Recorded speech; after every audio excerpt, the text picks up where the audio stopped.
Chapter 1178. Okay, Yang Chendong's eyes showed confidence when he heard that there were 100,000 cavalry to help. Tell Wang Shan to inform Tiger's man that we will launch a full-scale counterattack tomorrow morning. We will make the enemy pay the price and let them remember this painful lesson. Yes, Beta Persei agreed and turned to leave when he heard that the battle was tomorrow. Wait, send a telegram to Feng Liang and tell him to inform Sha Bei to regain control of Shajing and Jingzhou City and cut off the retreat of the Walla cavalry. Yang Chendong thought that if it were not for the participation of Yeshen's troops, the Baiming army would not have been able to attack New City for such a long time without any worries. He was determined to hit them hard and even had the idea of taking down Yeshen. The telegrams were sent out one by one. Chen Bo, the commander of the Far Eastern Army, who received the telegram, issued an order to inform the troops to have a good rest tonight and start the counterattack tomorrow morning. The telegram was sent to Tiger's man in Jingzhou City, which made him excitedly slap the desk. A good desk was ruined just like that. Great. Immediately inform Lord Yu, Division Commander Yang Si and other division commanders to come to the military headquarters for a meeting. Hu Mang laughed heartily. After waiting for more than a year, news of the counterattack had finally arrived. It was time for him to vent his frustrations. Shajing City. Director Feng Liang, who had been hiding in the basement, almost shouted out in excitement when he received the telegram from Yang Chendong.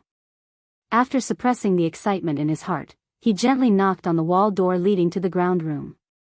After a while, Sha Bei walked in. Since Rong Xiao left with 40,000 soldiers, most of the people who were monitoring him before also left, leaving only 2 people on the big tree outside the courtyard. They were only responsible for watching Sha Bei and not letting him leave the hospital. As for the situation in the courtyard, they didn't even want to look at it. A drunkard was not worthy of their attention. As soon as he entered the basement, he saw Feng Liang's excited look. Sha Bei was also happy, but he still asked tentatively and expectantly, "Director Feng, is there any good news?" "You're right," the 6th young master called. "Take a look at it yourself," Feng Liang said and handed the telegram to Sha Bei.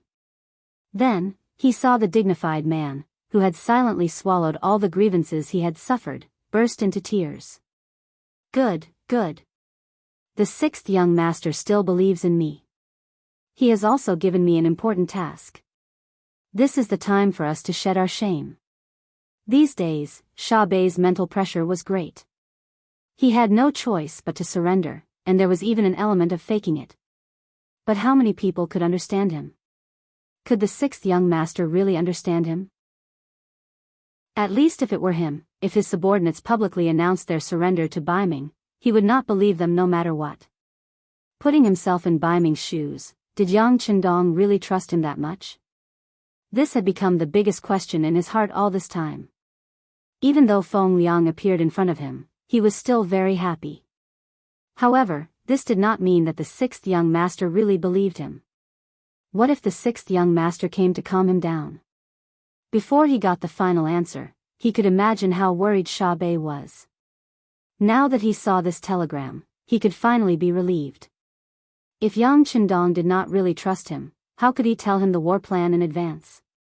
When he thought about how the 6th young master still believed in him despite what he had done, Sha Bei felt like a gentleman would die for his bosom friend.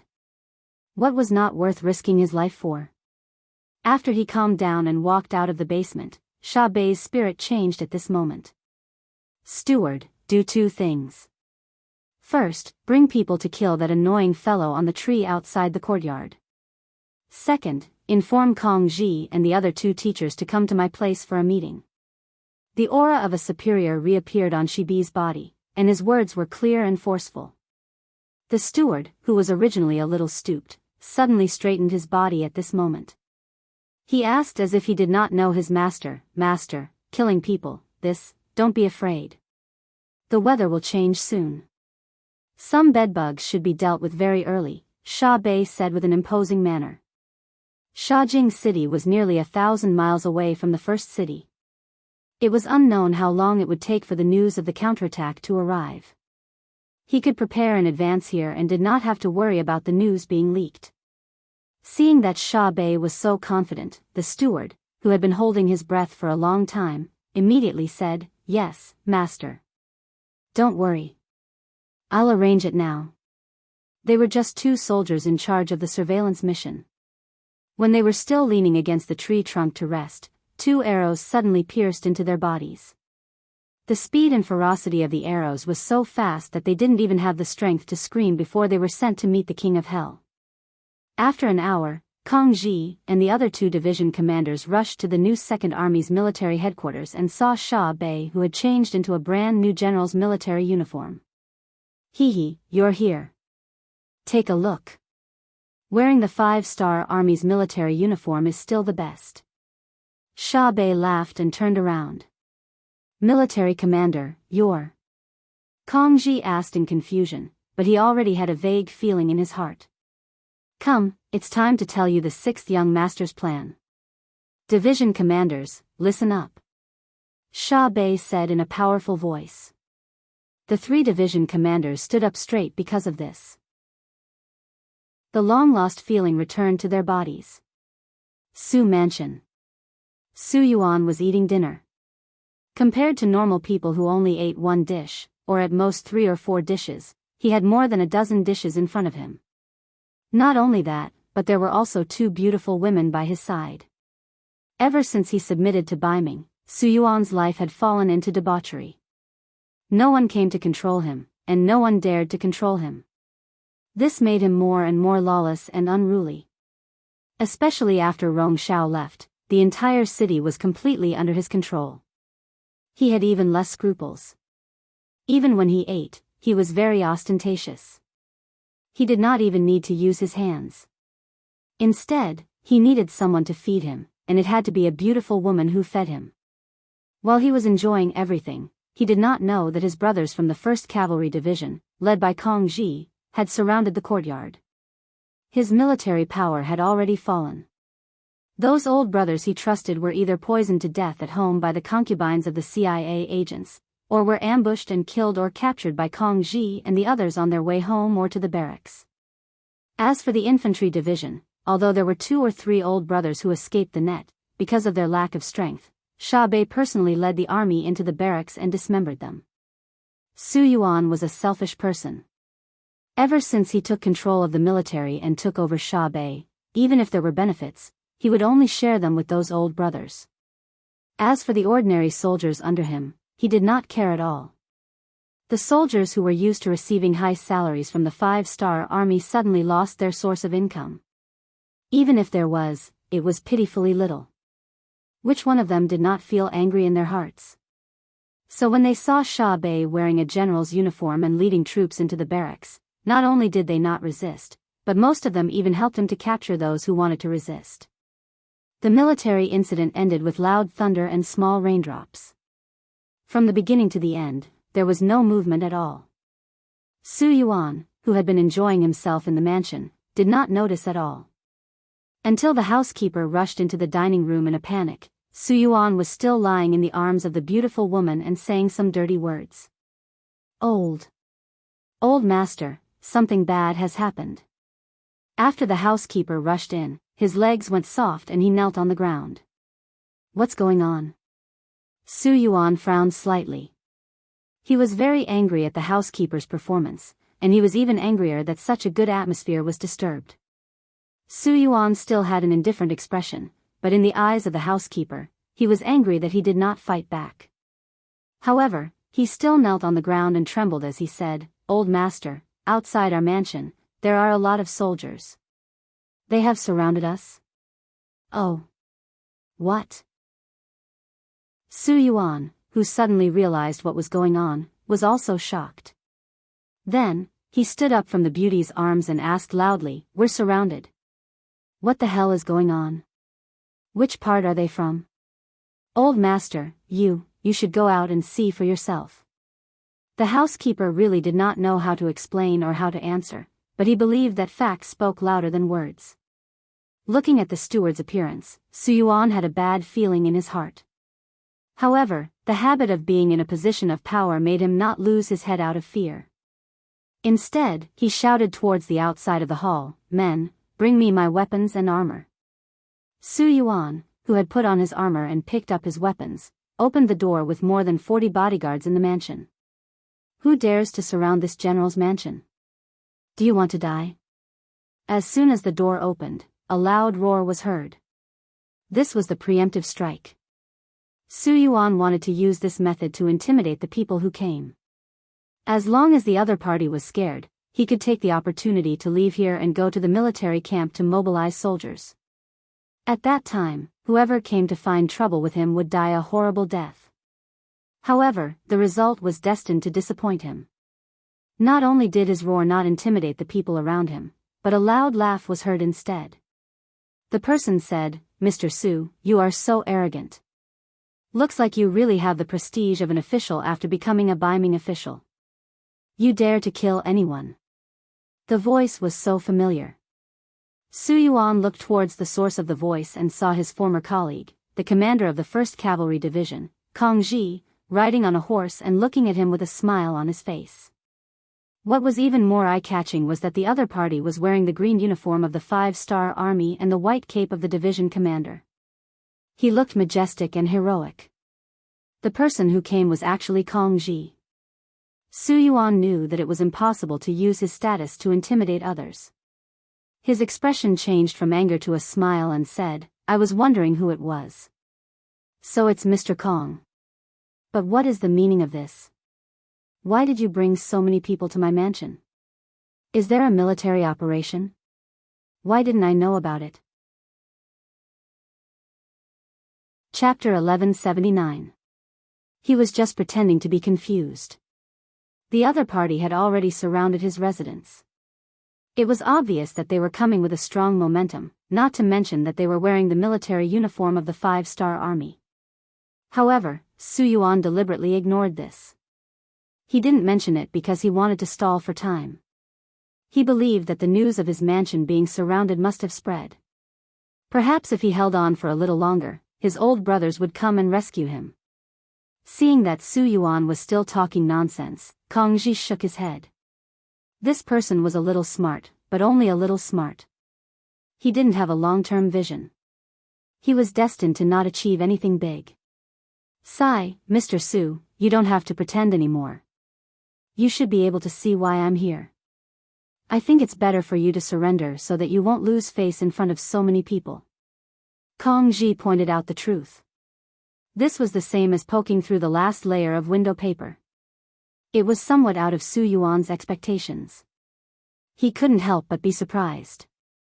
Hearing Kong Ji's confident tone, could it be that he had already taken over the entire Shaojing city? If that was the case, then he was really in danger. But how could he do it? Not only was there his infantry division here, there were also the 1st Cavalry Division, the 2nd Cavalry Division, the 3rd Cavalry Division, and other troops. How could he, a small commander of the 1st Cavalry Division, convince them all? Unless Commander Yi Bei stood up personally. When he thought about Yi Bei, shouldn't he be drinking in his mansion now? Right, why didn't the two people who usually kept an eye on the new 2nd Army report today? They should have sent a message before dinner. What was going on? Were they scared by the appearance of Kong Ji and the others? Even at this time, Su Yuan still didn't think that Yi Bei would stand up one day. After all, he was the one who wrote the public surrender letter. In order to please Biming, he even killed his guard captain, Wuxia.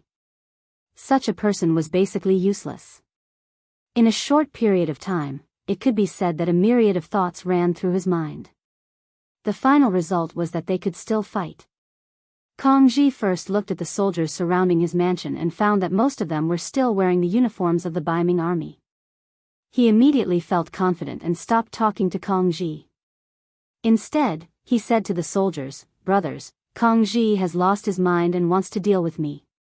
I am Biming's personal lord of Shaojing City. You want to deal with me because you want to fall out with Biming, but have you thought about the consequences?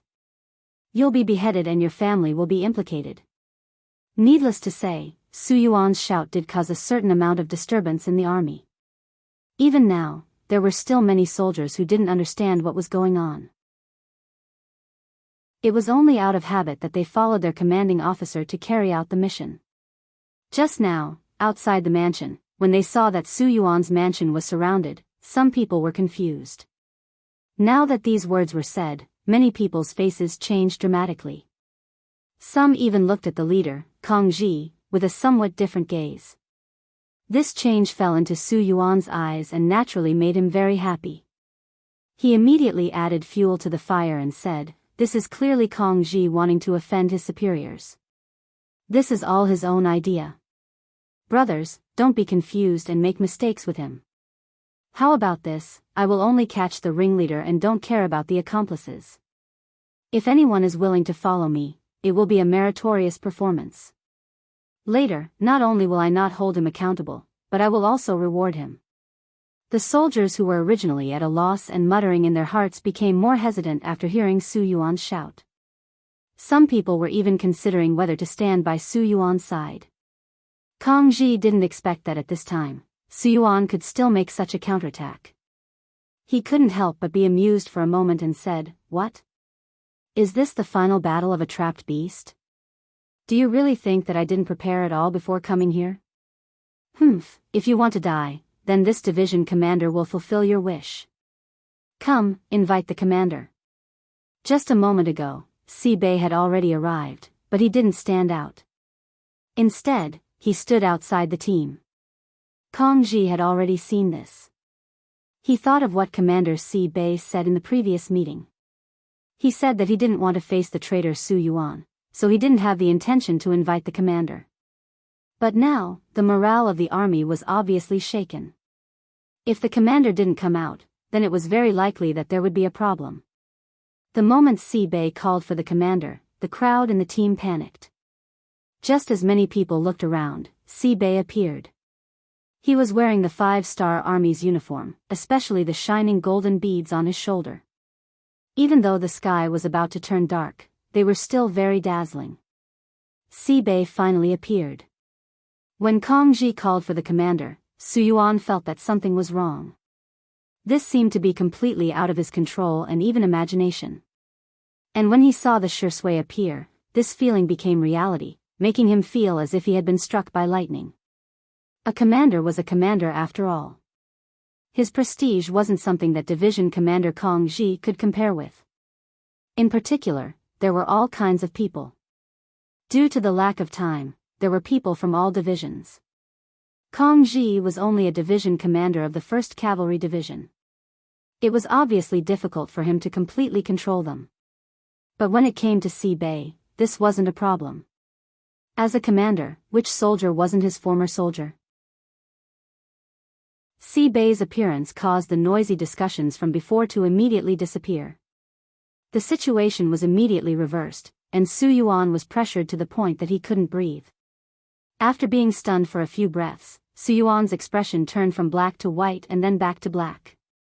When he saw Si Bei appear, still wearing the 5-star Army's uniform, he knew that things were going in the worst direction. But he still wouldn't give up without a fight. He was very clear what kind of role he had played before and how many things he had done wrong to the 5-star Army. In the new 2nd Army, anyone could surrender, but he couldn't. Based on what he had done, even if Si Bei didn't kill him, he wouldn't be able to answer to Bugnam of Gojoseon. He didn't have any friendship with Yang Chendong. He didn't believe that Yang Chendong would spare him, a two-faced person. If he didn't want to give up without a fight, then he could only fight back. Even if Si Bei personally appeared, Su Yuan still pretended to be unafraid and shouted, "Commander Si Bei, aren't you sleeping every day? What are you doing here? Oh, I know. You must have been threatened by someone, right? The person who threatened you is Kong Ji, right? Don't worry, with me here, no one can hurt you. As long as you stand on my side, I can guarantee your safety." Originally, because of Si Bei's appearance, all the soldiers started to take sides. But with Su Yuan's shout, some of the weak-willed soldiers became confused.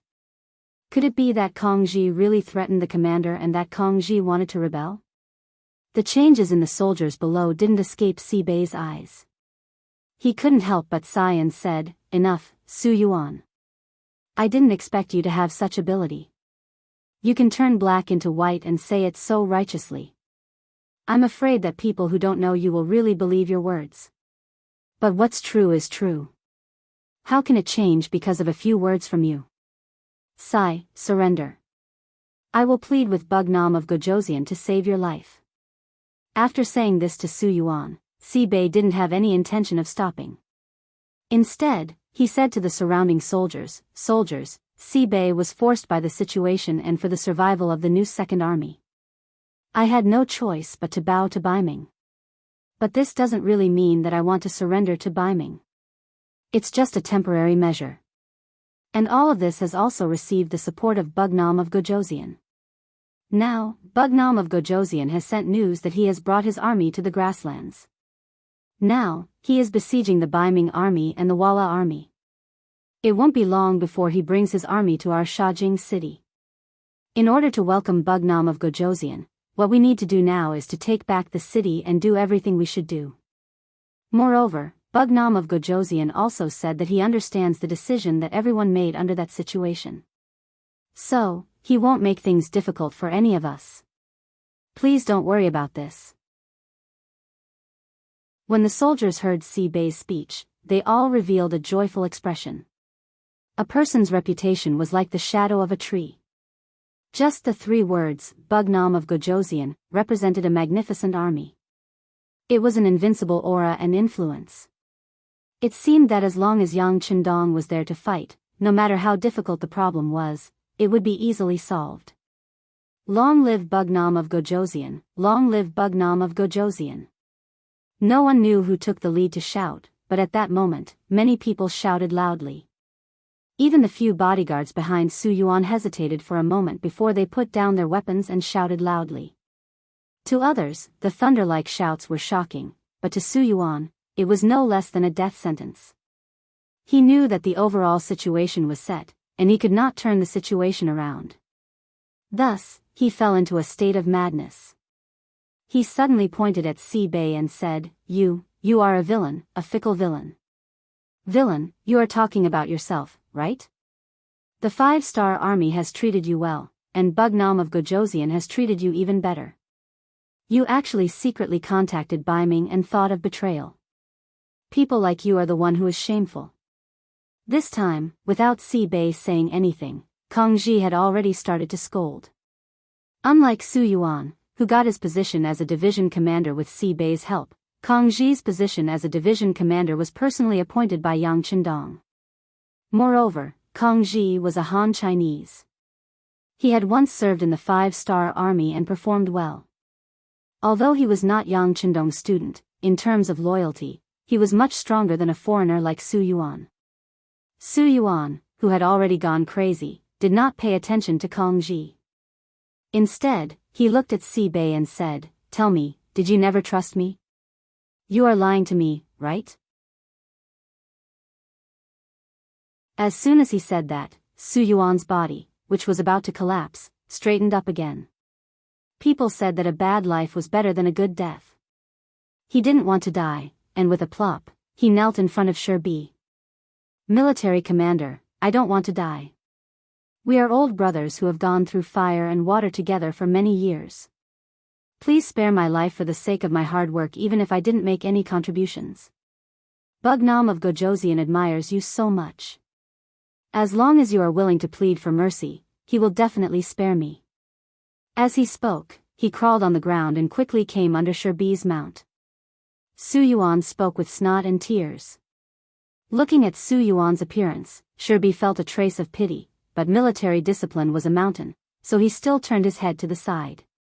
If he really let Su Yuan go, how would he explain to the 6th young master, and how would he explain to the dead Wu Xiaoyi?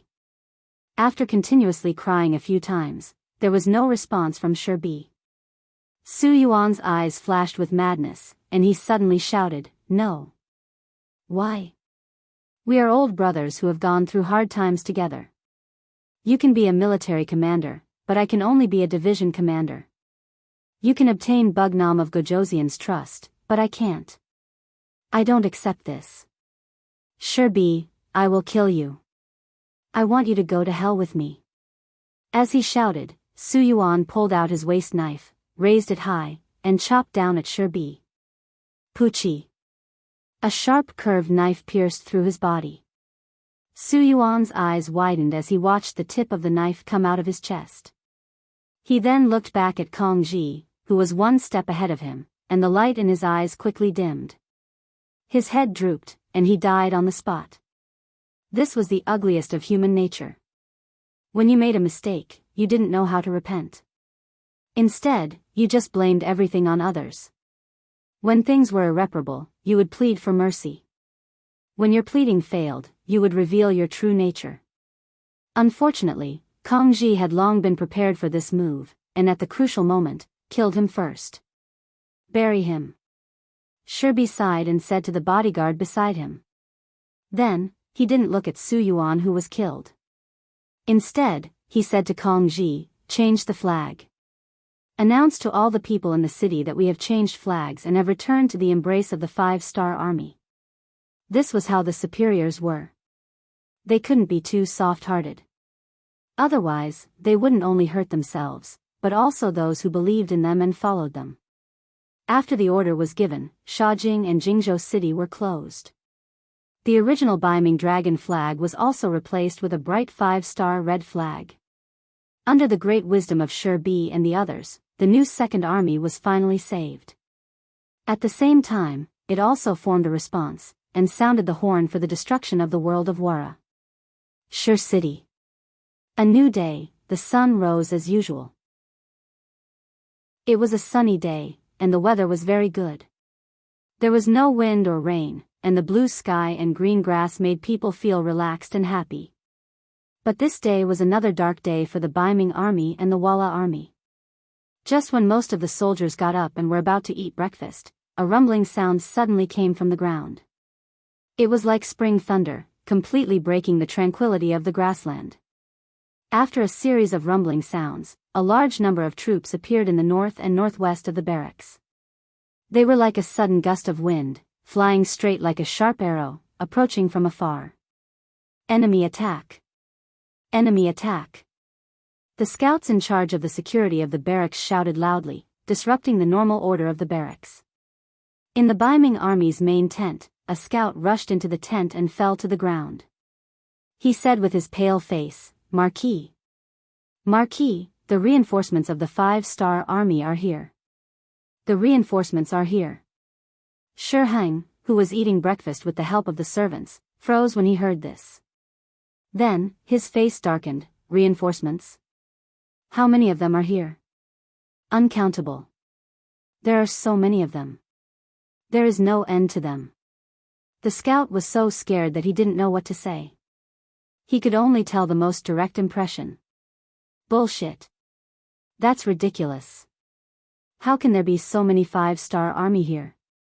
Shi Heng reprimanded loudly. He waved his hand and dismissed the scout. Then, he hurriedly said to the soldier beside him, pass down the order. The entire army is ready to fight. Take out my armor and weapons. After all, he was a veteran of the battlefield. He had participated in many life and death battles. He still had the basic composure. This scene didn't only happen in Shi Heng's tent, but also in other large tents. Just like in Sun Guang's tent, Su Dei had already arrived. General Sun, the 5-star army is here. Let's prepare to retreat. Retreat? Can't we fight? Sun Guang said with some dissatisfaction. Usually, Su Dei was quite brave. Back then, they were able to break through the outer city of Shi City by relying on his bravery. But now, he became so cowardly. Fight? How do we fight? Why don't you go out and take a look? Su Dei shook his head bitterly. He was very clear about Sun Guang's courage. However, if he could still say these words after seeing the lineup of the 5-star army, then he really had to admire him. Sun Guang, who was a little suspicious, really walked out of the tent. When he saw the endless cavalry of the 5-star army not far away, he almost rolled down from the platform. He was already sweating profusely. He looked at Su Dei and said anxiously, retreat, retreat. Everyone retreat. Roger. This was the answer Su Dei wanted. He didn't have the slightest intention to remind Sun Guang that Shi Heng hadn't given the order to retreat. What he wanted was to create chaos without fighting. This would be more beneficial for the expansion of the Bugnam of Gojosian army. Sun Guang ran away without any backbone. At this moment, Shi Heng was still arranging the defense at the front line. The 70,000 Liaodong cavalry were already eager to fight. Fang Dingshan rode on a tall horse with excitement in his eyes.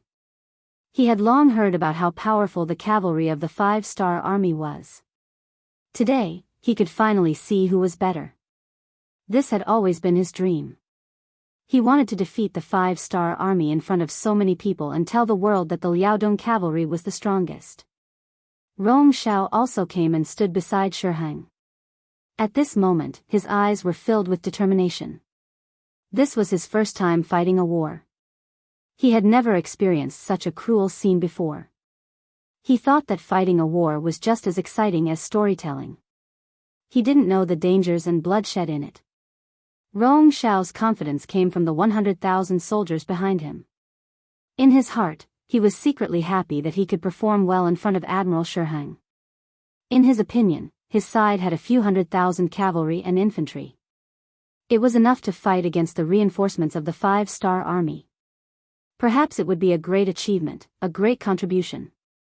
Compared to Yu Rongxiao's calmness, Shi Heng, who was riding on the horse, had a worried look on his face. He had a feeling that since the reinforcements of the 5-star army appeared so openly, they must have come prepared. Then what was their backup plan? Was it just a cavalry charge? Facing the Biming army that was making all kinds of preparations, there would be no victory in this kind of charging formation. Was the 5-star army crazy? Why did they choose to fight like this?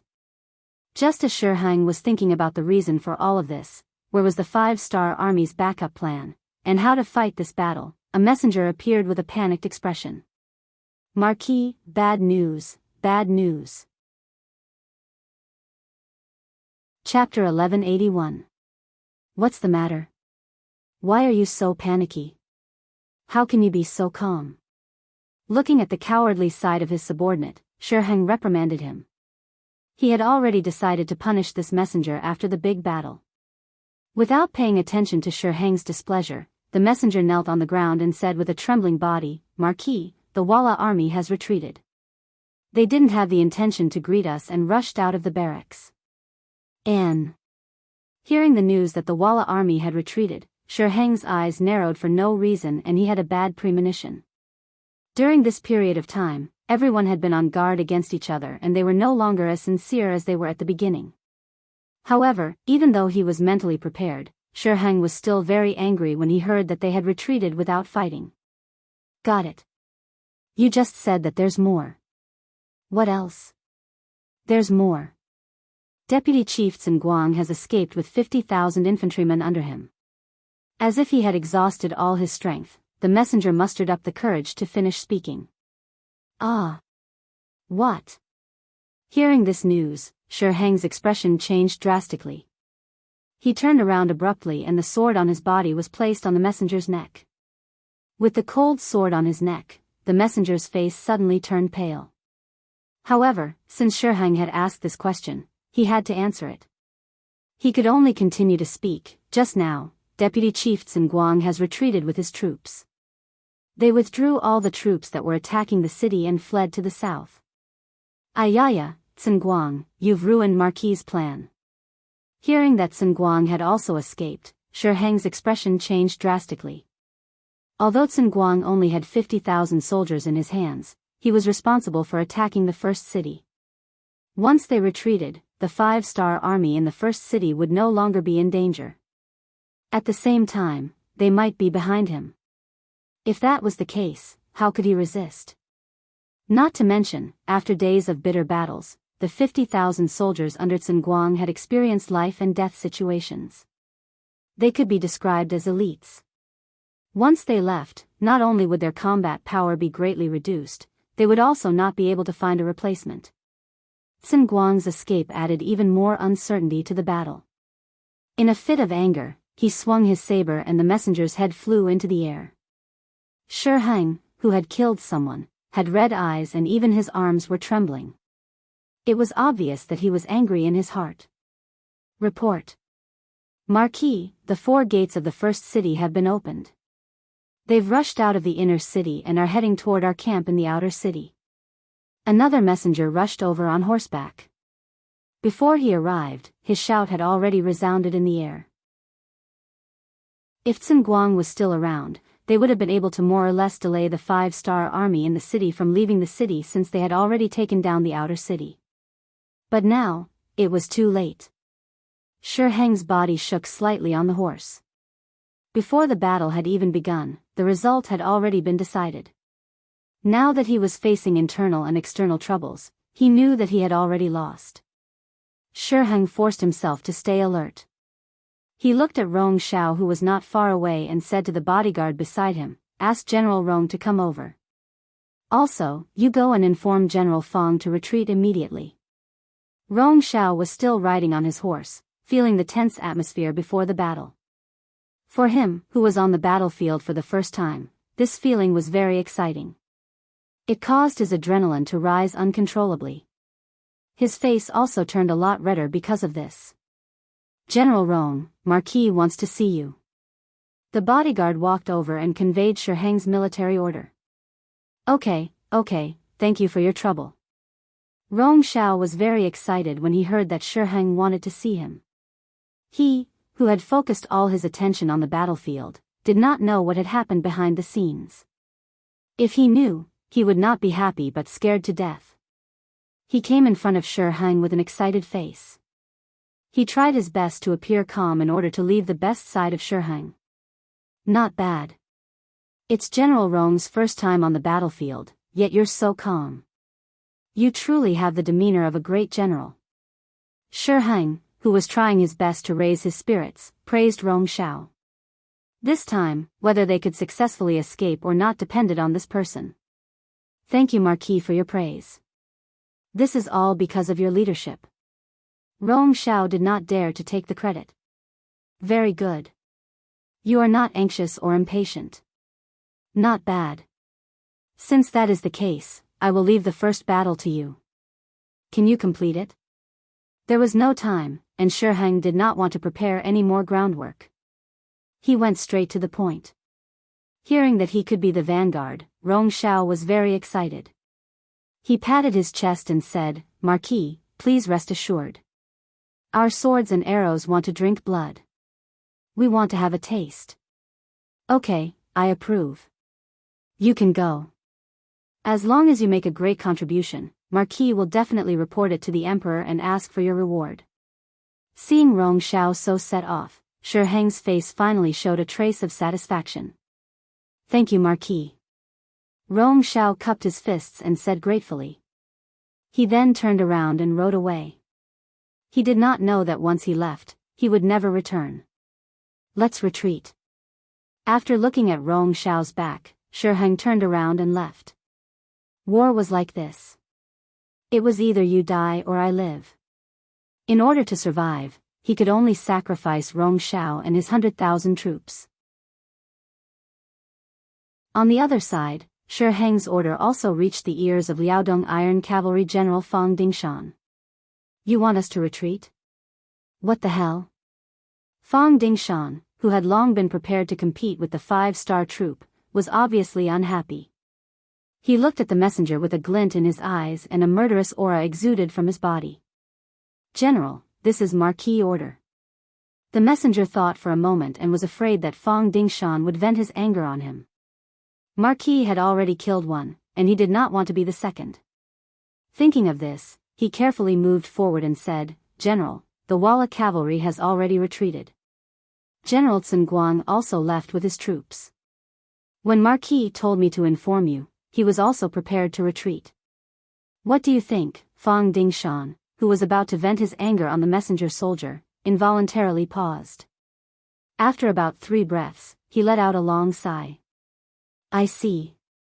Thank you for the information. General, you are too serious. Please hurry up." When the messenger heard Fong Dingshan's words of gratitude, he immediately let out a long sigh of relief. He then cupped his fists and left. After the messenger left, Fong Dingshan did not dare to delay any longer. He said to Luo Baikuan, "Pass down the order. All troops retreat. Retreat." Military orders were like mountains. Although Luo Baikuan still had a lot of questions, since it was the general's order, he had to carry it out. After he agreed, he ordered the 70,000 Liaodong cavalry to retreat in echelons. Elites were indeed elites. Even when they were retreating, they were still orderly. Compared to the army led by Shi Heng and Sun Guang who were fleeing in panic, they were much better. The 5-star army had arrived. According to yesterday's agreement, they launched a general attack at 3 in the morning. Hundreds of thousands of soldiers outside the city and tens of thousands of soldiers inside the city launched an attack together. If Shi Heng could have predicted this, or if he could have remained calm in the face of danger, with his advantage in numbers and the cooperation with the Wara cavalry, he might not have lost the battle. On the contrary, as long as he persevered, victory was not impossible. After all, the provisions of the new army in the beginning city had been used up. Just this morning, Yang Si took out all the food he had stored and made a delicious meal for the soldiers. It was as if he was going to break the axe and sink the boat. If such an opponent could be suppressed, it would only take a long time for the morale to drop, and it would be time for a counterattack. Unfortunately, under a series of small actions and preparations, Baiming and Walla could not be of one mind, let alone fight the enemy together. When he learned that the 5-star army suddenly appeared in the east and north and began to attack, leader Yeshen decisively gave the order to retreat. He could not guarantee that when the 5-star army arrived, the Baiming army could not be relied on. He would never put his hopes on the so-called allies, especially those who were not reliable. Yeshen's retreat was just a signal to retreat. Next was Sun Guang's 50,000 soldiers, Fang Dingshan's 70,000 Liaodong cavalry, and Shi Heng's 30,000 elite soldiers. An entire army of 200,000 retreated without a fight, leaving Rong Shao and the 100,000 infantrymen on the battlefield. From an advantage to a disadvantage, the originally fierce battle ended up like this. It seemed to be a coincidence, but if one thought about it carefully, it was inevitable. If the alliance was not united, it would be better not to unite. Otherwise, the consequences would be unimaginable. Having said that, Rong Shao, who was completely unaware of all this, was riding on his warhorse in high spirits and watching his army get into formation to fight the enemy. As expected of a merchant, he knew how to maximize the benefits of everything. After receiving Shi Heng's order, he gathered the generals under his command and told them openly, "Let's go and see what's going on. I am a person who does not know much about war, nor do I know much about military matters. However, there is one thing that I know, and that is that it is natural for soldiers to eat grain. Therefore, what I want to do is to solve your worries. How about this? In this battle, no matter how the court rewards the generals who have made great contributions, I will reward them with 1,000 to 10,000 taels of silver. How about it? When there is a great reward, there will be brave men." Under the great reward, the generals were all excited. They all expressed that they would fight this battle well and add glory to Rong Shao's face. Laughing with satisfaction, Rong Shao watched the generals leave the tent. Humming an unknown tune, he called for the military singers and prostitutes, and just like that, they began to drink in the big tent. To Rong Shao, as long as everything was arranged to the right people, he only needed to wait for the good news in the big tent. While drinking wine and watching the music and dance, he even imagined the scene of going to Shi Heng to report his victory. Presumably, this time, he would definitely achieve great success. First City. All the cavalry warriors of the new army had done all the preparation work before 3:00 in the morning. They filled their stomachs, fed their warhorses, sharpened their swords and spears, and prepared their bows and arrows. As soon as the time was up, they would set off together and rush out of the city. They wanted to vent all the grievances that they had suffered during these days at this moment. Chapter 1182. As the commander of the army, Tiger's man wore an eye-catching purple cloak.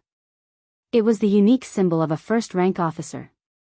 At this moment, he was also riding on a horse with a scimitar in his hand. He had given the order for the entire army to charge. According to the plan, the 5-star army outside the city would attack half an hour before the hour of the 5-star army. After all, the distance between the two sides was quite far and it would take some time for them to rush over. The 5-star army inside the city would only need to wait for the hour of the 5-star army to pass before launching their attack. Just as the hour of the 5-star army passed by and Tiger's man was prepared to charge into the city, the scouts suddenly sent a message saying that the Biming army on the outer city gate was beginning to retreat. What's going on? How is this possible? Tiger's man said with a face of disbelief. The war hadn't officially begun yet. How could the Biming army retreat? Suspecting that this was a trap, Tiger's man personally led a group of generals to the inner city gate tower. As expected, they saw the Biming soldiers fleeing in panic. Through the binoculars, they could clearly see the Biming army soldiers on the outer city gate tower quickly rushing down the city. Some people even threw the Biming dragon flag in their hands to the ground in order to save time. There were also some soldiers who were pushing each other and cursing as they went down the city gate. Some of the more violent ones even attacked, but there were no deaths. This can't be fake, right? Deng Yu, the commander of the new 1st Army's 2nd Cavalry Division, who saw all of this through the binoculars, couldn't believe it. After all, chaos before the war had even begun. This didn't make sense, so it was normal to think more about it. Fake? If this is all an act by the Biming army for us to see, then I can only say that they shot themselves in the foot. What's so scary about an army without any morale? How could they be a match for our new 1st Army? Tiger's man put down the binoculars and said with a proud expression. In a battle between two armies, the level of morale often determined the outcome of the battle. Unless it was a very elite army, otherwise, it was absolutely impossible to stage such a scene because it was very likely that the morale of the army would really be really lax and out of control. That's right. It's very likely to be true. Although we don't know what's going on outside, we shouldn't miss such an opportunity. Commander, I suggest we launch the attack in advance, Lu Zhua, the commander of the 1st Cavalry Division, requested after putting down his binoculars. That's right, our heavy cavalry regiment requests for battle. Regiment Commander Windchaser said. Our light cavalry regiment is fast, we also request to fight. Commander Ma Xiong-shan did not forget the last time they encountered the Liaodong Iron Cavalry that retreated without a fight. Although there was a military order for him to retreat at that time, and although it seemed that the order was correct, it was still a humiliation to him and the light cavalry regiment. Even in his dreams, he wanted to take revenge. Our reconnaissance regiment also requests to fight. Regiment Commander Ding Shan also stood up. Okay, seeing that it was about to become a mobilization meeting, Tiger's mane quickly waved his hand. Since everyone is so full of fighting spirit, then I don't think there's any need to prioritize. Let's go out in 4 cities. In short, we have to go all out and defeat the enemy. Yes. There was no need to fight. Everyone could go out of the city with the fastest speed to join the battle. The Tiger generals were all eager to try, and their faces were full of murderous intent. Next, the generals rushed down the city. Then, the 4 main city gates of the first city, which led to the outside world, were all opened. Then, the vast cavalry army rushed out and rushed to the barracks behind Rong Xiao's army, which was not prepared. After receiving Rong Xiao's promise of a heavy reward, the generals were full of fighting spirit. Because of this, they all wanted to make the first contribution. The generals who were supposed to be in charge of the security at the rear also moved their troops to the front. In this way, they could find an opportunity for themselves. It was precisely this kind of move that made their rear seem very empty. When the new cavalry army rushed out of the inner city, smoothly passed through the outer city, and arrived at the rear of the Biming army, they did not encounter any decent resistance at all. Although the division commanders and regimental commanders were also very curious as to why such a result occurred, they did not stop attacking. Instead, when they arrived at the rear of Rong Xiao's army and saw that the enemy's rear was undefended, one by one, they pounced forward like wolves and tigers. They did not care why such a fatal loophole appeared in the Biming army. They only knew that if they did not take advantage of the situation, they would be bastards. Since the enemy was not prepared, they only needed to charge forward. They would definitely not greet the enemy first and give the enemy time to prepare for battle. As a result, the Biming army was in a tragic situation. Suddenly, tens of thousands of cavalrymen from the 5-star army appeared behind them. It was as if the heavens had descended from the sky. Several Biming army that had reached tens of thousands of soldiers were almost defeated after being stabbed in the butt. This kind of defeat quickly affected the other Biming army nearby. Some generals even did not know what to do with their troops. Should they prepare their bows and arrows to kill the 5-star army? Or should they turn around and deal with the 5-star army that had suddenly appeared behind them? Even the generals could not make a decision at the first moment. The soldiers below were even more chaotic. Many soldiers had fled before the battle. There were also many people who were smart enough to kneel on the spot and raise their weapons high. They were already prepared to surrender. 100,000 soldiers. Although it seemed like a lot, if they really fought, it would be difficult to kill them all even after a day and a night. However, when the thoughts of surrendering and fleeing took over, it was not that difficult to deal with. In less than an hour, the army began to collapse. When the 5-star army arrived in front of them, it did not take much effort for them to easily obtain victory. The 1st Cavalry Division was the most outstanding cavalry. Under the leadership of Division Commander Jianghu, they were the first batch of 5-star army cavalrymen to charge into the Biming army. The original 10,000 soldiers had now expanded to 20,000 under Yang Chendong's special permission.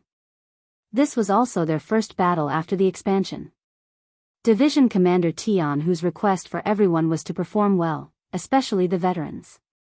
They had to set an example for the new recruits and let them know what it meant to be invincible and invincible. When the 20,000 cavalrymen rushed over excitedly, they saw that the Biming army was basically defenseless. The scene of kneeling and surrendering was so spectacular and so ironic. Even Division Commander Jianghu, who had experienced countless bitter battles, did not know how to describe what he was seeing at this moment. Division Commander, what is going on? 1st Cavalry Division Commander Temu rode to Jianghu's side and scratched his head with a confused expression. Not only Commander Temu, but even Jianghu himself did not know what was going on.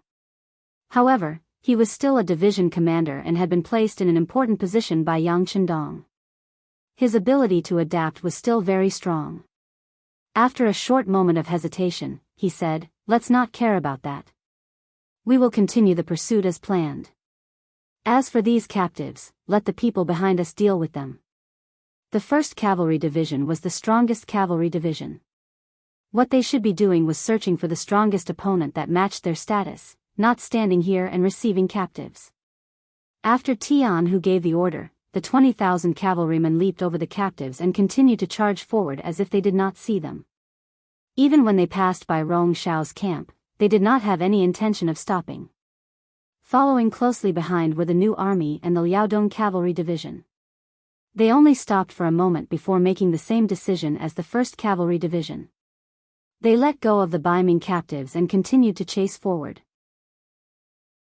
Before they came, Yang Chendong had personally given the order that their opponents this time were the Walla Cavalry and the 70,000 Liaodong Cavalry of Biming. As long as they dealt a heavy blow to them, the 5-star army would have no opponents on the grasslands in the future. This would be a great achievement. As for the Biming captives who did not even have the will to fight, who would care about them? 3 armies passed by one after another without the slightest pause. This frightened Rong Shao, who was in the tent. A moment ago, he was still drinking wine and watching music. However, in the next moment, someone came to report that the army was in chaos. The 5-star army cavalry appeared from all directions, and several generals had already knelt down and begged the 5-star army to surrender. The wine that he had just drunk was spat out from his mouth. Rong Shao sat there in a daze, as if he had been struck by lightning. It was not strange for him to have such an expression. If it was someone else, they would not be any better. It was just 100,000 Ming Dynasty soldiers. Even if infantry were weaker than cavalry, they should not have been defeated in less than an hour. Moreover, didn't they also have cavalry?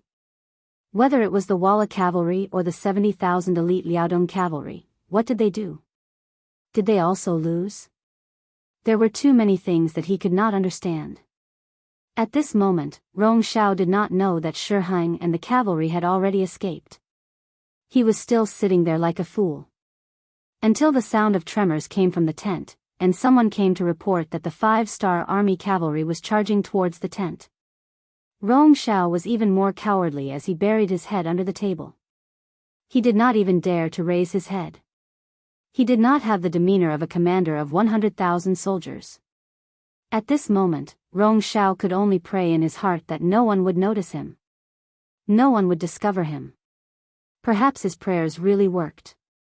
Surprisingly, those cavalry troops didn't enter his tent and just ran past him several hundred meters away. The outside quickly returned to silence, and no one came into the tent. Rong Shao patted his chest and got up from the table. Then, he saw that everyone in the tent was like him, trembling on the ground. If it was only the dancers who were behaving like this, it could still be forgiven. After all, they were women, not soldiers, so he couldn't be too strict with them. However, the bodyguards who were protecting him were also behaving like this, which really made Rong Shao furious. He couldn't help but shout loudly, "You! What are you all doing? Ah!" Chapter 1183. This shout scared the bodyguards who were kneeling on the ground. None of them dared to raise their heads. Rumble. Rong Shao, who was about to stand up and teach those bodyguards a lesson, once again hid under the table. His body trembled once again. Rong Shao was about to stand up and teach those bodyguards a lesson. However, the same thing happened again. The cavalry passed by the camp again and did not disturb them. When everything quieted down, Rong Shao lifted his head from the desk and saw that the bodyguards were still in the same position. He was furious. Just as he was about to scold them, the cavalryman came again, forcing him to bury his head in his chest again. This repeated 3 times. It was the 1st Cavalry Division, the new army, and the Liaodong Cavalry Reinforced Regiment that passed by.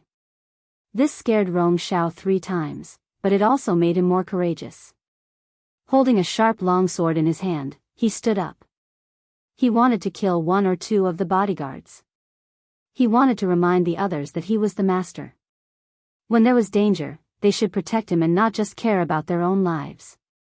Another rumbling sound rang out, but to Rong Shao, who had already experienced it 3 times, it no longer had any effect of intimidating him.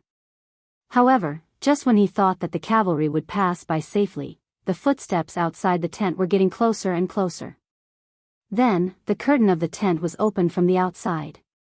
The commander of the 1st Cavalry Division, Luzhua, walked in with a group of soldiers. They had also seen some tents here and had come to search them out of curiosity. As a new army that had guarded the city for several months and been trapped for more than a year, their combat strength had dropped a level due to the lack of nutrition. Yang Chendong took this into consideration and ordered them to stay and clean up the battlefield. It was the easiest job. The 1st Cavalry Division of the new army was in charge of capturing prisoners in this area. Originally, he thought that there would be no one in the tent since several cavalry units had passed by. However, he didn't expect to see more than 30 people when he entered the tent. One of them was even holding a sword and standing in the middle of the tent with an angry look on his face. "There is a tough guy here." Lu Zhua sighed when he saw the person. As his voice fell, several bodyguards behind him rushed out and surrounded the person holding the sword. It seemed that if the other party dared to make a move, they would rush up and chop him into meat paste. The person holding the sword was Rong Shao. He wanted to teach those bodyguards a lesson and then force them to protect him and leave here. He did not expect that there would be cavalry who noticed this place and rushed in. When he saw those bodyguards surrounding him, he was scared and threw his sword on the ground. Then he knelt on the ground and shouted, "Sir, please spare me." Ah! He turned out to be a coward. This dramatic scene stunned Lu Zhua. "Yes, I am a coward." In order to survive, Rong Shao, who was kneeling on the ground, forced himself to raise his head. He wanted to see who the other party was and whether they could be bribed. As long as they could let him live, he was willing to pay a lot of money. When he raised his head, he recognized Lu Zhua. He immediately shouted, "Division Commander Lu, I am Rong Xiao. You don't know me? I used to do business with the city lord's mansion in the first city."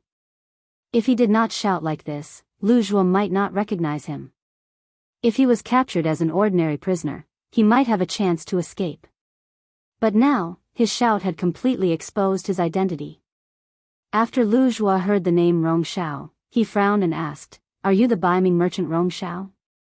Hearing Lu Zhua call out his name and identity, Rong Xiao quickly raised his head and said, "Yes, Division Commander Lu, I am Rong Xiao. We have met before. I have even worked in the army." This time, Lu Zhua looked carefully and recognized that the person in front of him was indeed Rong Xiao. He could not help but laugh and said, "Oh, it's really you. Come, get up quickly." As he spoke, he walked over and made a gesture of supporting him with both hands. Receiving such treatment, Rong Xiao's face was naturally filled with joy. He stood up with a smile on his face. But soon, this smile froze on his face because the next moment, a heavy punch hit his lower abdomen. With just one punch, he vomited all the food that he had just eaten. Rong Xiao's name could be said to be well known in the beginning city. Unfortunately, it was not a good reputation, but a bad reputation. It was this person who became Biming's lackey. He first persuaded Su Yuan and forced the entire new Second Army to surrender to Biming. For this matter, Commander Tiger's Mane had given a strict order that if one day they could catch Rong Xiao, they should not be polite to him. Lu Zhua naturally remembered this in his heart. He thought that this person was still abusing his power in Shajing City. He never thought that he would meet him here. How could he be polite? Of course, he would teach him a lesson first.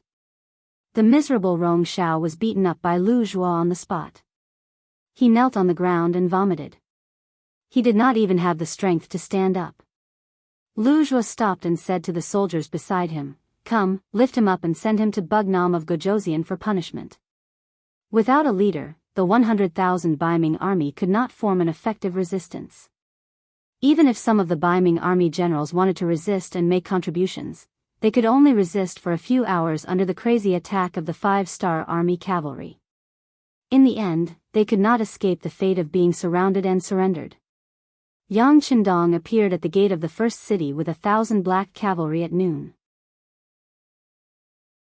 The first thing he saw was the captives of the Biming army and the money and supplies that they did not have time to transport when they escaped. "Young master, it's a big harvest." Beta Persei looked at all this with a grin. Yang Qindong was also in a good mood.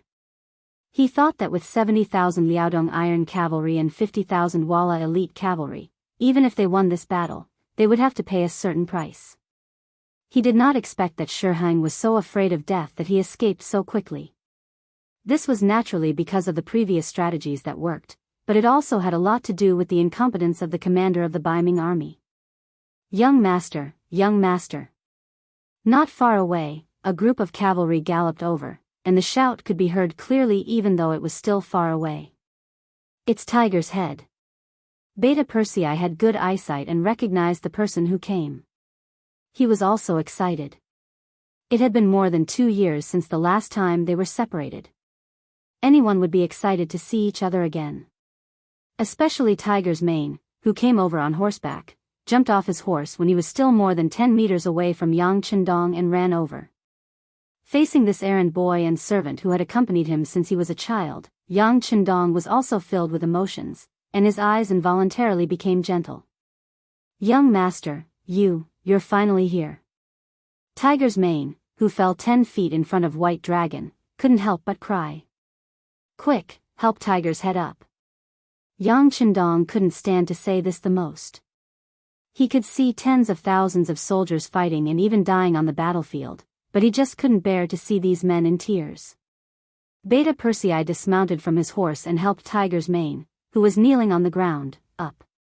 Tiger's Mane, who seemed to have just calmed down, burst into tears again because of Yang Qindong's words, "You've worked hard." Unlike Parting, Tiger's Mane was a person who would rather break than bend. He had even prepared to live and die with the first city. He also thought that he would never see the young master again in his life. At this time, seeing him again, one could imagine how excited he was. "Young master, you're becoming more and more mature and charming," Tiger's mane couldn't help but say after looking up and sizing up Yang Chendong. When he first entered the capital of the Great Ming Dynasty, Yang Chendong was only a young man who was less than 20 years old. But now, he was nearly 30 years old and was a mature middle-aged man. Even the corners of his mouth had grown a beard. How could people not be moved? Tiger's mane, your flattery skills have also improved. With Yang Chendong's laughter, the atmosphere at the scene suddenly became much more cheerful. After Tiger's mane, Yang Si, Yu Mian, and the others came to greet him one by one. Yang Chendong gave each of them verbal encouragement, making them feel the warmth and importance of being close to them. After everyone greeted each other, they talked about the current situation of the battle.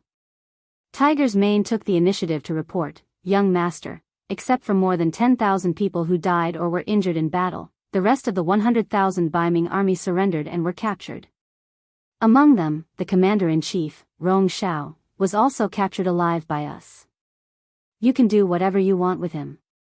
"Very good." Yang Chendong nodded happily. "This battle is much smoother than I thought. Everyone has put in a lot of effort and should be rewarded." "Heh heh heh."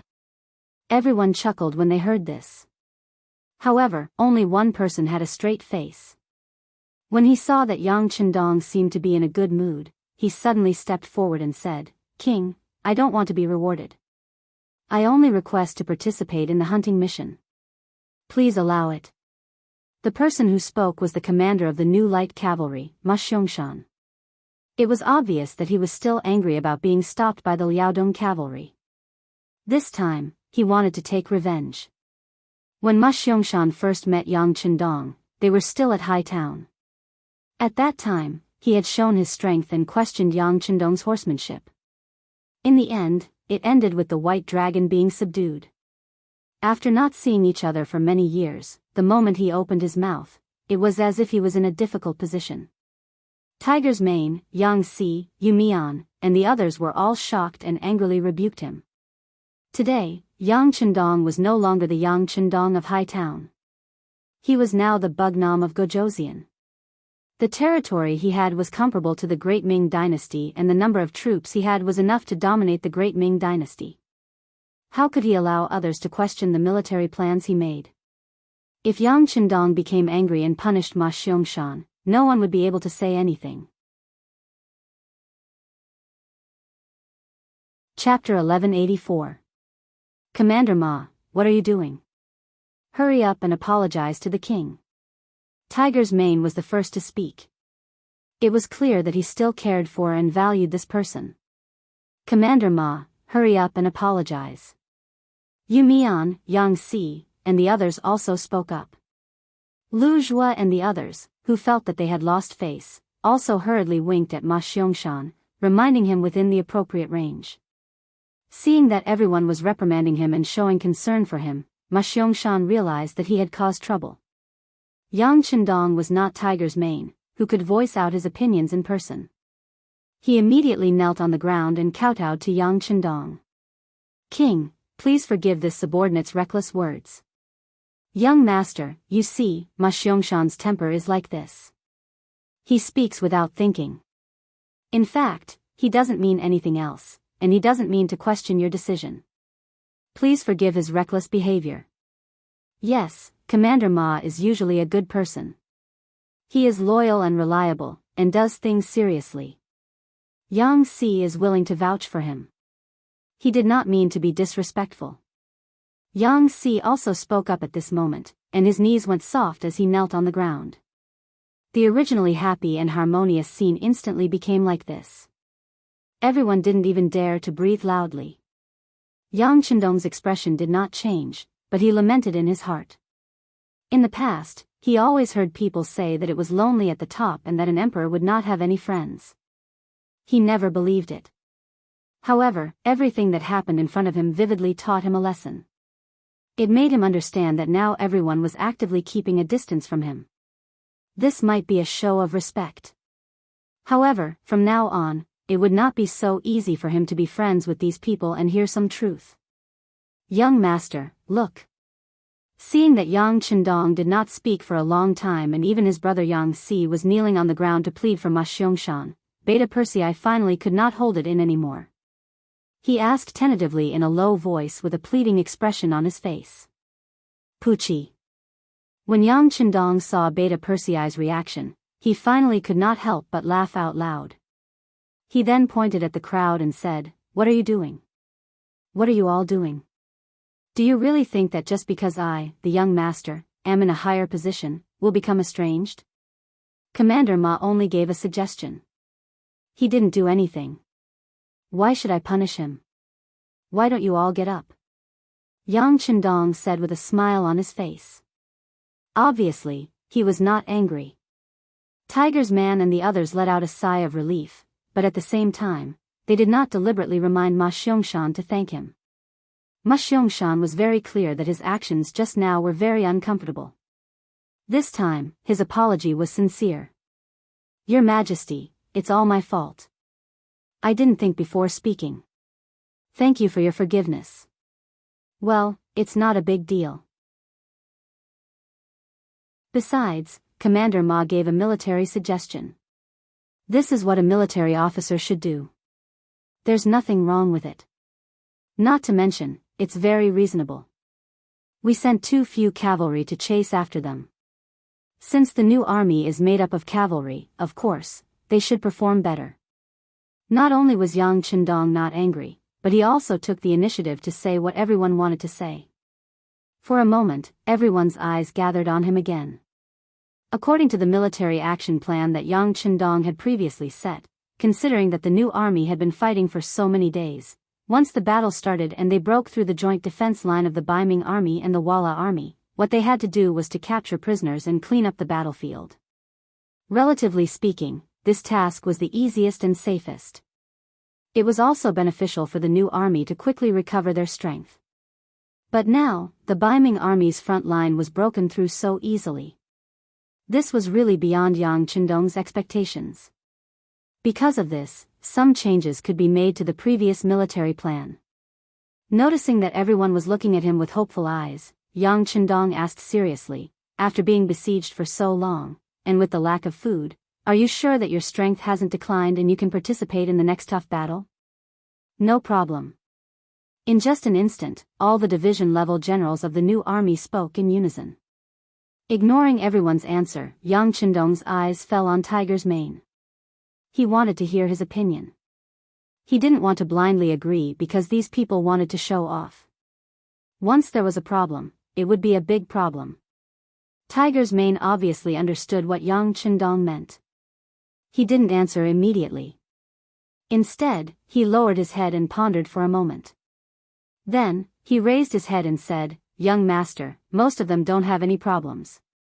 Although the siege seems dangerous, as cavalry, they don't really have many opportunities to go up the city tower. In addition, Yang Si took out the stored food half a month ago. During this period of time, everyone's physical strength has been replenished. They can accept the mission of continuous battle."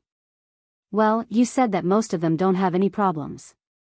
That means that some of them have problems. Tell me, which divisions need to stay behind?" Yang Chendong understood the hidden meaning in Tiger's mane's words. He also needed someone to stay behind to clean up the battlefield and look after the prisoners. He couldn't let the new army rush up at once. If that happened, what would happen to the safety of the beginning city? "Yes, young master. I personally think that the 1st Cavalry Division and the 2nd Cavalry Division should stay behind. The other divisions can join the battle immediately." Tiger's mane didn't even turn his head. He could even imagine that his subordinates would definitely look at him with hopeful gazes.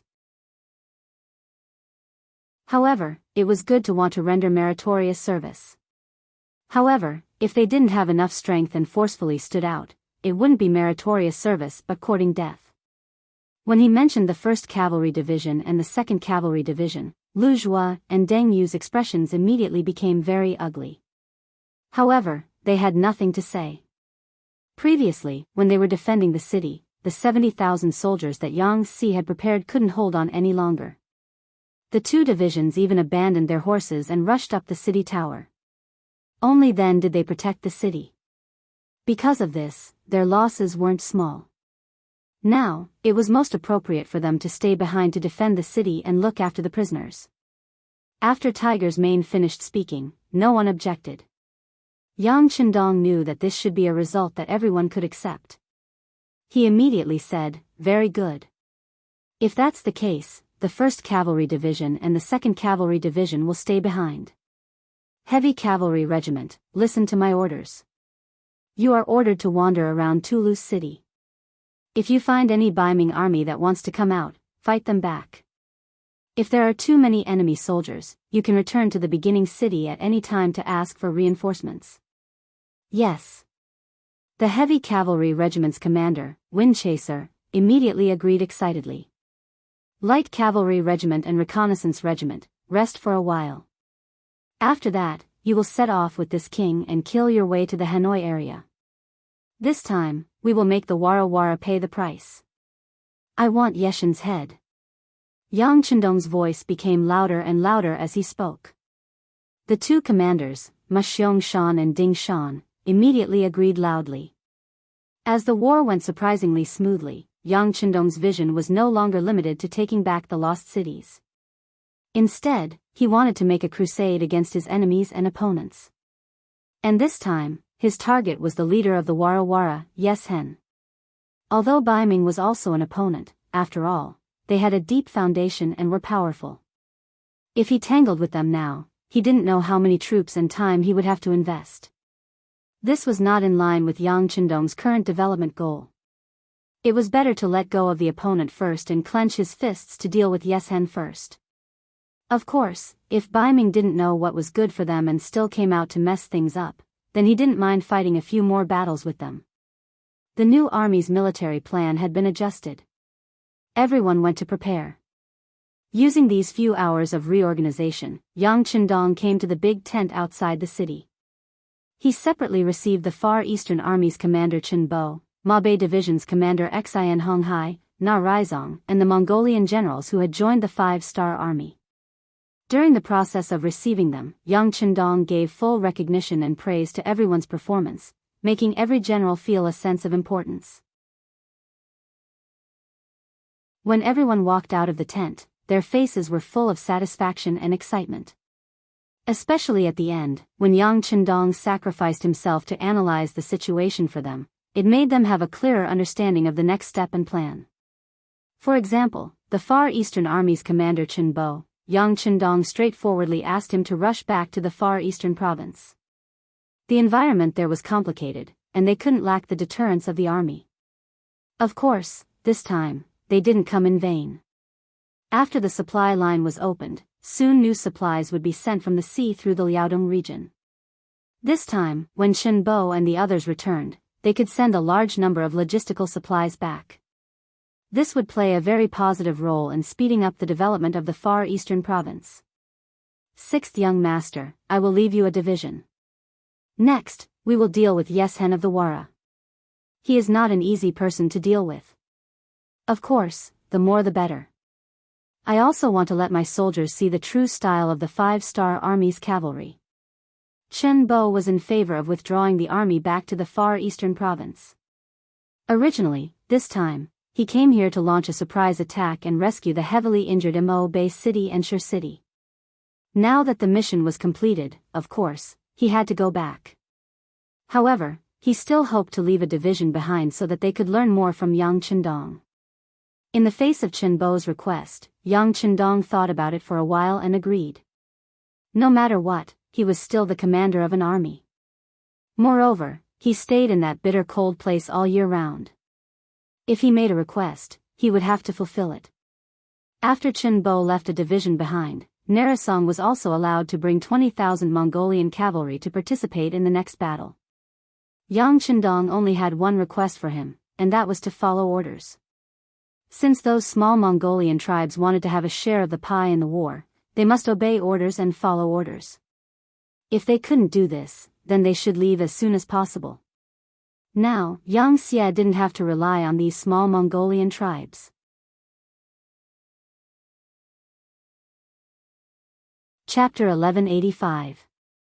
Yang Xie's continued growth and economic development, especially after defeating the Biming army and the world of Wara, made the small Mongolian tribes see the rise of a powerful five-star army, a new force. They could only look up to the five-star army and didn't dare to have the slightest disrespect. After knowing that the order was personally given by Bugnam of Gojoseon, no one dared to refuse. They all said that they would obey the military order, and some even directly said that they wanted to join the five-star army.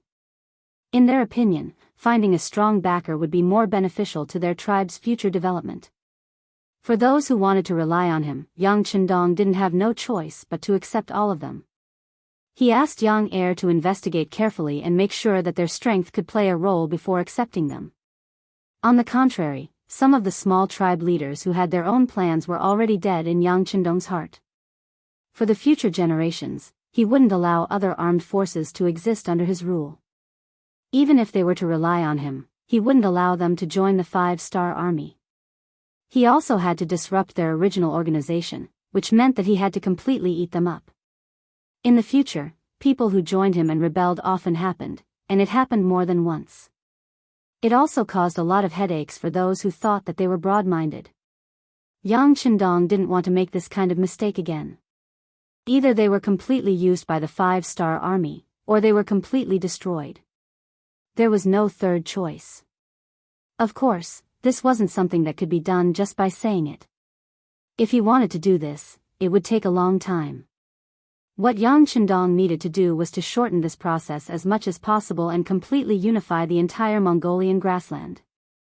After meeting the generals and assigning them their respective tasks, the last person Yang Chendong met was the captured Biming general, or more precisely the businessman, Rong Shao. This businessman who used the commercial resources of the five-star army and relied on his identity as a Han to make a fortune. Now, he actually used the money he earned from the five-star army to deal with the five-star army. With this kind of two-faced character, Yang Chendong couldn't tolerate him. He had to kill him as an example to those who had bad intentions. Rong Shao, who was tied up, was like a fat pig that was about to be slaughtered. He was tied to a piece of wood and carried into the tent. As he entered, a fishy stench spread throughout the tent. Beta Persei, who was standing on the side, wrinkled his nose, asked with an unhappy expression, "What's going on? Did you throw him into a cesspool?" Second brother, "No, he was so scared that he peed and pooped. I just gave him a simple wash, but I didn't expect him to pee again."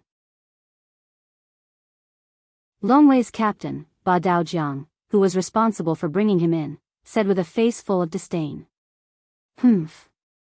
You dare to make an enemy out of our five-star army with just this little bit of ability?"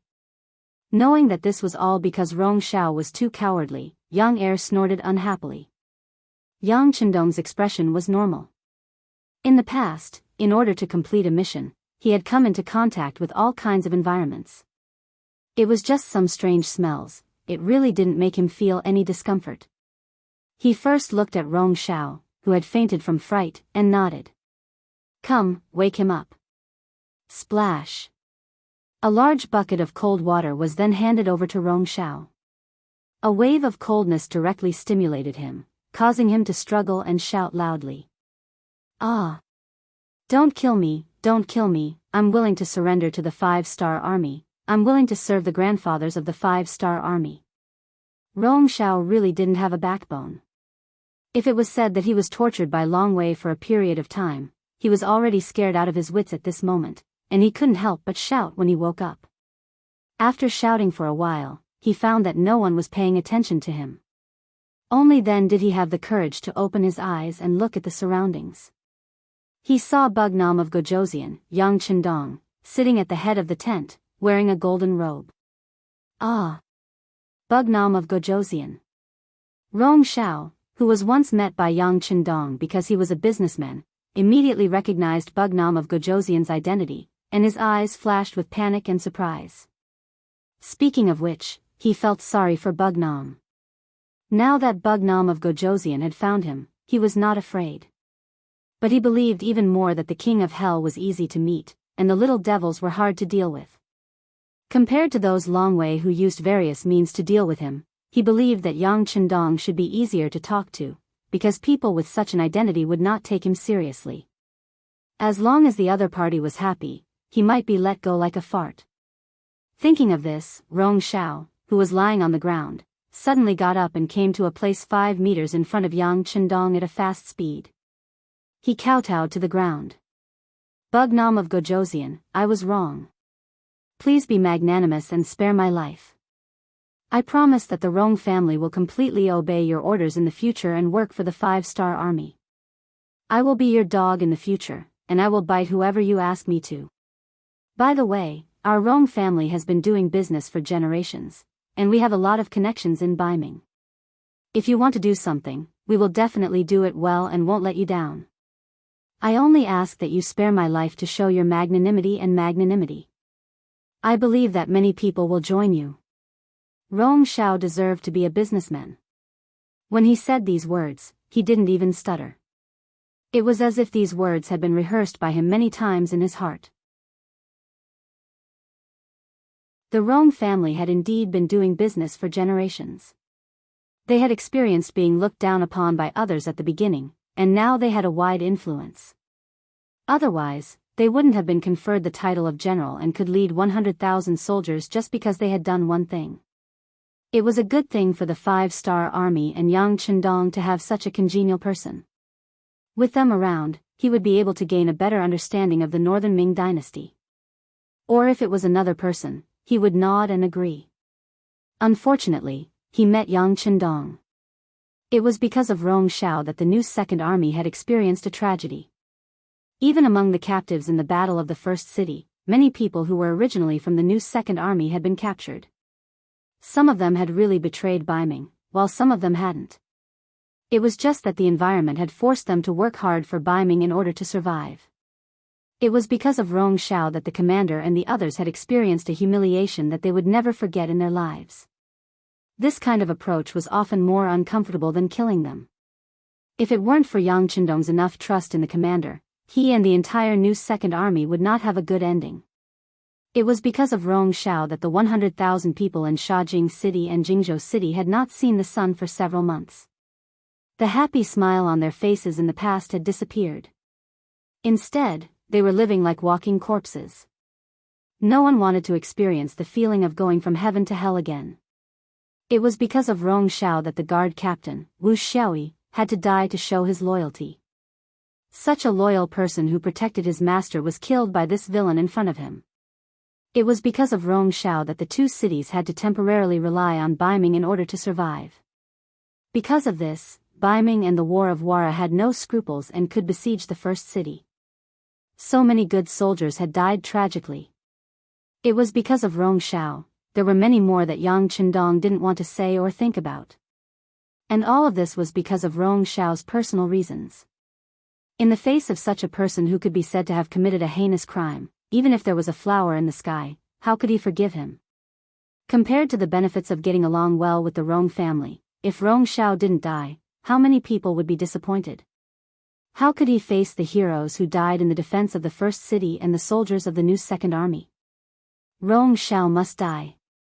This was the ending that no one could change, but he shouldn't die here, but in Shaojing City. It should be handled by Biming and the others. Take him down and send him to the new Second Army. It's okay as long as he doesn't die in the process. These words had already represented Rong Xiao's ending. There was even a hidden meaning in the words, that was, he would let everyone torture Rong Xiao along the way, as long as Rong Xiao didn't die. It was best to let him suffer a fate worse than death, and let him know what would happen if he offended the 5-star army. It was almost time, and Yang Chendong was ready to set off with the army. In contrast, the Wara had run for several hours.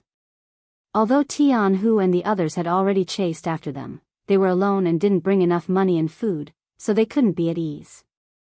Order, the new 1st Army Reconnaissance Regiment to be the left vanguard, responsible for the safety of the left wing.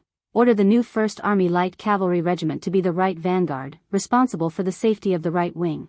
order the 20,000 Mongolian troops led by Nari Song and the 1st Cavalry Division of the Far Eastern Army, Dai Kwa, to be the middle. Order the 4th Army Division to be the rear, escorting the army's money and food.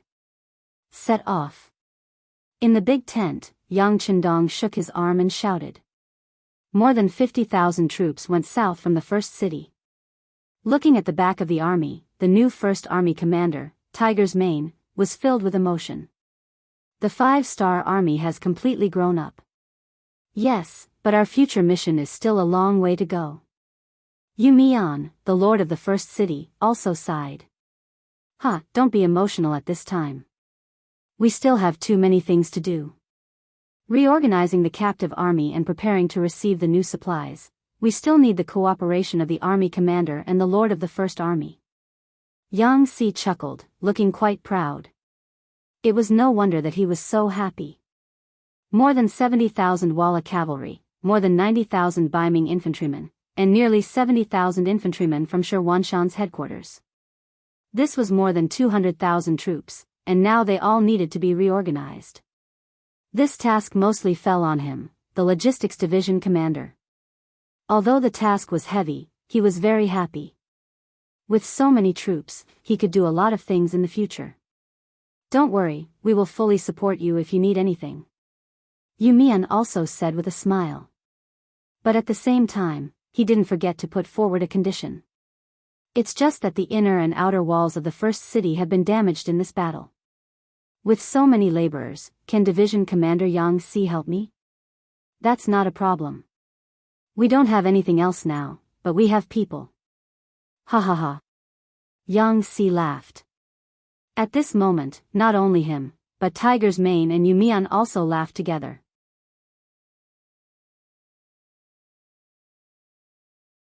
Chapter 1186. Compared to the joy of the new army, at this time, Shi Hang was leading the army to strengthen the defense of Toulouse city. In the battle outside the beginning city, the Baiming army was defeated and retreated. Rong Xiao's 100,000 troops were all captured by the 5-star army. Not only that, he just received news that Shaojing and Jingzhou city were once again controlled by the 5-star army's new 2nd army and returned to the embrace of Bugnam of Gojoseon. All kinds of unfavorable news came, and Shi Hang's face became very ugly. He already knew that this attack on the grasslands had ended in failure. He didn't dare to imagine what kind of reaction the emperor would have once he knew this news. What he had to do now was to mend the pen after the sheep were lost and find someone to take the blame. Shi Hang's earliest preparation was to let Sun Guang, who retreated first, take the blame. For this reason, he also ordered Sun Guang, who retreated to Toulouse city, to be arrested. Now he was in the dungeon's interrogation room. He hoped that he could use his words to persuade the other party to take all the blame. This way, his responsibility as the commander would be reduced by a lot. In order to strengthen his power, Shi Hang also invited Fang Dingshan over. The two of them interrogated one person together, which was enough to give Sun Guang face. Bring people to commit the crime.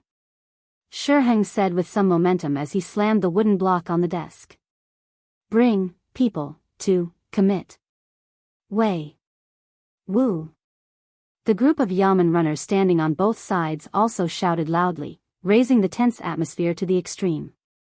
In the midst of the shouting, Sun Guang, shackled, walked into the hall under the protection of 2 bailiffs. Although he was still far away, the clattering sound could be heard. The shouts continued, as if to create an extremely tense atmosphere. Shi Hang, who was sitting behind the desk, was already waiting to see Sun Guang's current appearance. Sun Guang's face would definitely turn pale, and he would kneel down and beg for mercy the moment he saw him. If that was the case, wouldn't Sun Guang have to say whatever he wanted him to say? The greater the expectation, the greater the disappointment. Sun Guang finally appeared, but he did not show the slightest sign of fear. Instead, he looked lazy and sleepy. When he saw Shi Hang and Fang Dingshan, he even yawned and said with a smile, "Sigh, even if I caught the wrong person, I shouldn't have let Marquis and General Fang come here personally. I'm really flattered." He did not seem to be afraid at all. On the contrary, he was so calm. In the eyes of Shi Hang and Fang Dingshan, they were surprised. The two of them first looked at each other. After confirming that the person who came was Guang, Shi suddenly picked up the wooden block and said, Guang, don't pretend to be crazy here. Marquis is asking you, do you know your crime? The sound of the wooden block reverberated in the interrogation room. It was quite imposing. However, this was nothing to Guang, who was like a hob. He could even laugh and said, crime? What crime have I committed? You. Shi was really angered by Guang's shameless behavior. He pointed at him and said, you led the troops to retreat without a military order, which led to our defeat in the Battle of Beginning City. Isn't this enough to sentence you to death? What? Is there such a thing? Guang said with an obedient look. What? You dare to do it, but you don't dare to admit it? Deputy Commander Tsun, this is not what a man should do. Fang Dingshan, the deputy judge at the side, finally spoke. He could not stand the kind of generals who fled in the face of battle. They were obviously not very capable, but they were in a high position. Such people were like vermin and were really hateful. Facing Fang Dingshan's interrogation, Guang was also not anxious. General Fang, who are you talking about? From what I know, when faced with the charge of the 5-star army, you didn't even fire a single arrow before retreating. Could it be that your actions are what a man should do? At this moment, Fang Dingshan's face flushed red. He was actually being questioned in return. He was not as thick-skinned as Guang, who could be indifferent in the face of questioning. Although he was greedy for money, he also cherished his reputation. He immediately said angrily, bullshit. The reason why the Liaodong cavalry retreated was because Admiral Shi gave a military order. We followed the order and also to preserve the strength of our Baiming army. Oh. If that's the case, then I also retreated to preserve my strength. Guang was good with words and directly used the other party's reason to explain his actions. This is not the same. Fang Dingshan said angrily. I retreated because I received the Admiral's order. You didn't. You think I didn't do it just because you said so? Ask Marquis, didn't you give me the order to retreat first? Guang ignored Fang Dingshan and looked at Shi, who was sitting on the other side. The situation is like this. When the Admiral saw that Rong Shao, who was the vanguard, didn't know how to command and fight, and was the first to escape, he relied on his many years of experience on the battlefield. In order to preserve more strength, he immediately gave the order for the entire army to retreat. It was under this order that our Great Tong Army and General Fang's Liaodong cavalry took the opportunity to retreat back to Tulu City. This sealed off the 5-star army's entrance to Baiming, and at the same time preserved the strength of the army. In this battle, Marquis' command wasn't wrong. The mistake was Shi Wanshan's betrayal, the War's escape, and Rong Shao's cowardice. This made the opportunity to severely damage the 5-star army and even capture Bugnam of Gojoseon go to waste. There was no mistake in the command and preparation of this battle. Marquis and General Fang, was that not the case? As if he was telling a story, Guang's words were full of chapters and chapters as he narrated the entire story. Shi and Fang Dingshan were stunned when they heard this. If they didn't experience it themselves, they would also think that this was what happened. Without waiting for the two to react, Guang continued, of course, if the two of you insist that I am guilty, then there is another explanation. Admiral Shi didn't know how to maintain a good relationship between the two armies, so the Waras suddenly retreated at a critical moment. Admiral Shi and Fang Dingshan saw that the situation was going to change, so in order to protect their own lives, they forced Rong Shao to lead 100,000 soldiers to their deaths. Only Vice General Guang saw the problem, but because they had been besieging the city for many days, their strength was limited, so in order to preserve the strength of the army, they had no choice but to retreat first. Unfortunately, in order to cover up the truth, Admiral Shi killed all the witnesses and pushed all the blame to Guang. In the blink of an eye, it was a completely different explanation. After saying this, Guang intentionally shrugged and said, right, I've already written a memorial for the second explanation. As long as I don't leave this place today, someone will send it to Biming. When the time comes, His Majesty will definitely see it. Perhaps he won't believe it, or perhaps he will. In that case, everything will be up to the heavens. Naturally, the choice is still in the hands of the two of you. Do as you see fit. At this moment, Sun Guang was extremely relaxed. He didn't seem like a criminal at all. On the contrary, he seemed more like an interrogator. The second explanation was like a heavy hammer to Shi Heng and Fang Dingshan's heads. The two of them couldn't help but suck in a breath of cold air. Only now did they realize that they had somewhat underestimated this Sun Guang in the past. It turned out that this was a smart person. They didn't know that everything Sun Guang did was the idea given to him by Su Dei. And this idea came from Yang Chendong. No wonder Shi Heng and Fang Dingshan were stunned. In this battle, Su Dei originally wanted to take the opportunity to return to the embrace of the 5-star army. He was even confident that he could capture Sun Guang and make a great contribution. However, this was not what Yang Chendong wanted. A good-for-nothing general like Sun Guang would not be an obstacle to Yang Chendong's unification of the world. On the contrary, having such a person Biming would only be beneficial and not harmful to him.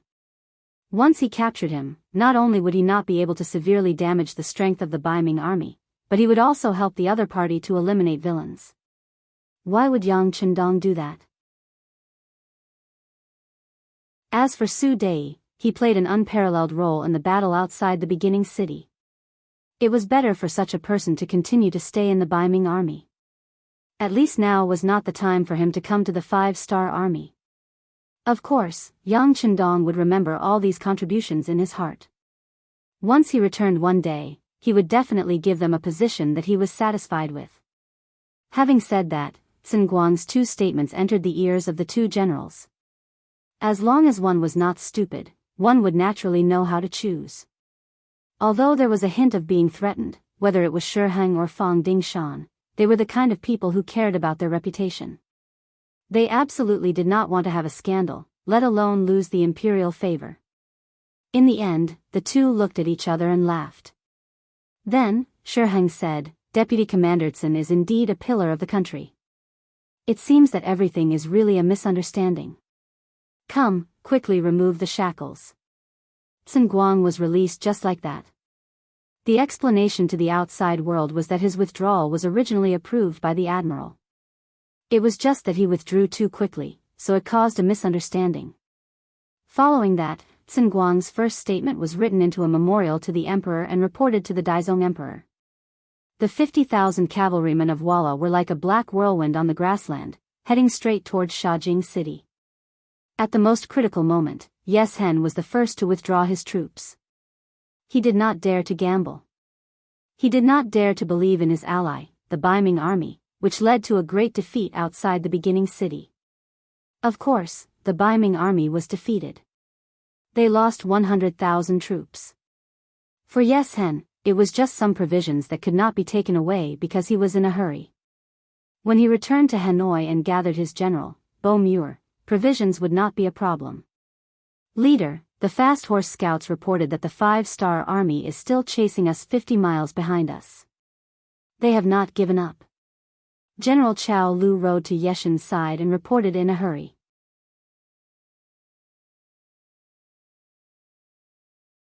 Chapter 1187. They're still chasing? How many people do they have? Yeshin's face flashed with anger. He had already been defeated, but he was still the first army to retreat. This was giving enough face to the 5-star army.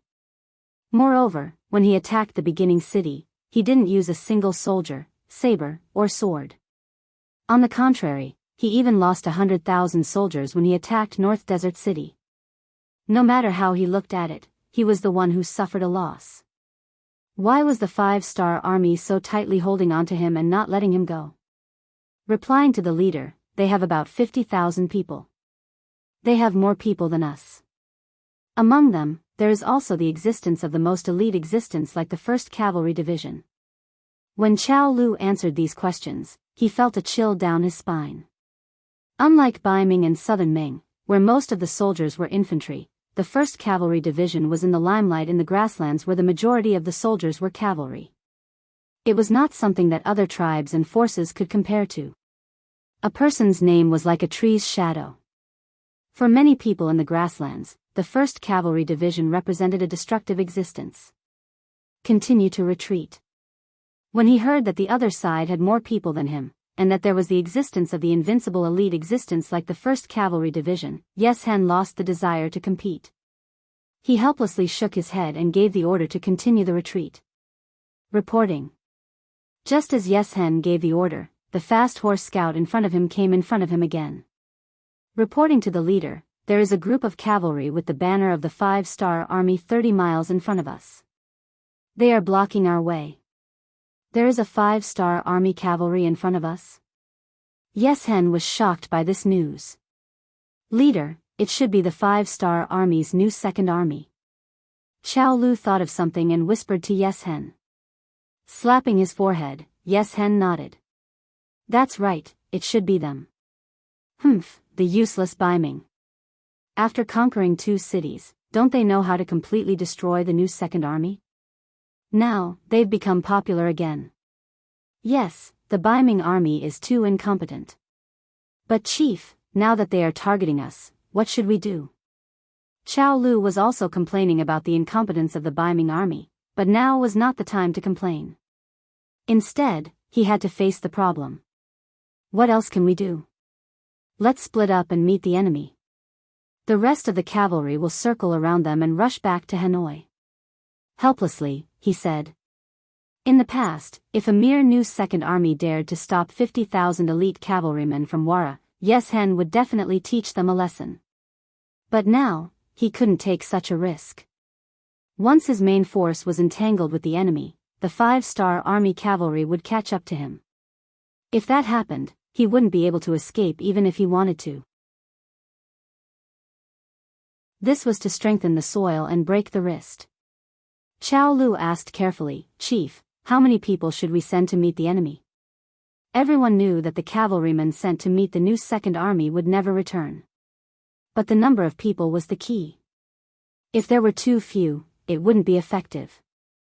If there were too many, the losses would be too great. It was not a good choice. Send 20,000 soldiers. After all, the new 2nd army's strength is greatly damaged. If we send more people, they might be able to rush out and meet up with us in Hanoi. Yes Hen was indeed an ambitious person. Without even thinking about it, he betrayed all 20,000 of his men. The so-called sending more people to defeat the new 2nd army was just an excuse. In the end, Yes Hen was afraid that if he sent too few people, they wouldn't be able to entangle the new 2nd army and affect his escape plan. Qiao Lu was naturally aware of this point. But this was the chief's order, so he had to carry it out. He immediately agreed and went to make the arrangements. We'll leave from the sides. Yes Hen said with heartache. When they came with 150,000 soldiers. But when they returned, they only had 30,000 men and horses. They even lost their provisions. This was an undeniable defeat. In front of the small yellow river in front of Shajing City. The new 2nd army was laying in ambush here, waiting for the Wara cavalrymen to escape here. They wanted to take advantage of the situation and kill them. Report. General, the Wara cavalry has split up. 30,000 of them left from the flanks. About 20,000 of them are heading straight for us. The scout in charge of scouting turned back and reported to the general standing in front of the army. Understood. Shbai nodded with a solemn expression. Obviously, this situation was completely within his expectations. The enemy has split up, so the pressure on us has decreased a lot. Now we're only dealing with 20,000 cavalrymen. Everyone must cheer up and show the might of the new 2nd army. Yes. Kong Ji and the other 2 division commanders replied loudly. In fact, even if there were 20,000 Wala cavalry, it would still be a huge pressure for the new 2nd army. After going through so many things, the new 2nd army was now short of an infantry division, and the other 3 divisions were not complete. At most, there were only 18,000 soldiers. Moreover, the number of horses in the army was not enough. Many of the original cavalrymen had to be converted to infantry because of the lack of horses. Kang Ji looked at his subordinates who were supposed to have more than 8,000 cavalrymen, but now there were only about 4,000 cavalrymen and 2,000 infantry. He couldn't help but curse. It's all because of those damn Biming. They stole our horses. Otherwise, with the strength of the new Second Army, it would be easy to deal with 20,000 cavalrymen. Okay, Mr. Kong, don't complain. Save some strength to deal with the enemy. Go and check on the preparation of the bows and arrows. She understood Kang Ji's frustration. How could he not be the same? However, this was a war. It was not a war where two people could curse each other. It was not a war where one could win by talking. Although Su Yuan betrayed the 5-star army and ended up with his corpse, he still did some good things. For example, a large number of military supplies were stored in Shajing City. Among them, bows and caltrops were the most abundant. Considering that the most likely enemy on the grassland was the cavalrymen, the Biming army was well prepared. Because the Biming army was mainly attacking the beginning city this time, many of the equipment that was used to deal with the cavalrymen were temporarily not used. They were left in the city. This time, the new Second Army benefited. Commander, don't worry. The bows and arrows are ready. We also prepared 400 meters of caltrops. I guarantee that the enemy's cavalrymen will suffer heavy losses. Kang Ji's face was full of confidence when he said this. Good. This is a turnaround for the 5-star army. Although we were forced to do what we did before, it is inevitable that some of our brothers will have some opinions about us. Now is the time to prove everything with actions. There must not be any problems. She nodded heavily and said. Now, everything was ready. They only lacked the east wind. 4 hours later, the east wind, which was the enemy, appeared. Looking from afar, it was as if they covered the sky and the earth. People said that there were more than 10,000 soldiers. When 20,000 cavalrymen came from afar, the battle formation could not be described with words. Prepare for battle.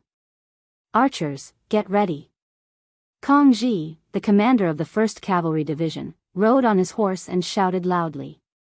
There were 6,000 archers in the 3 divisions.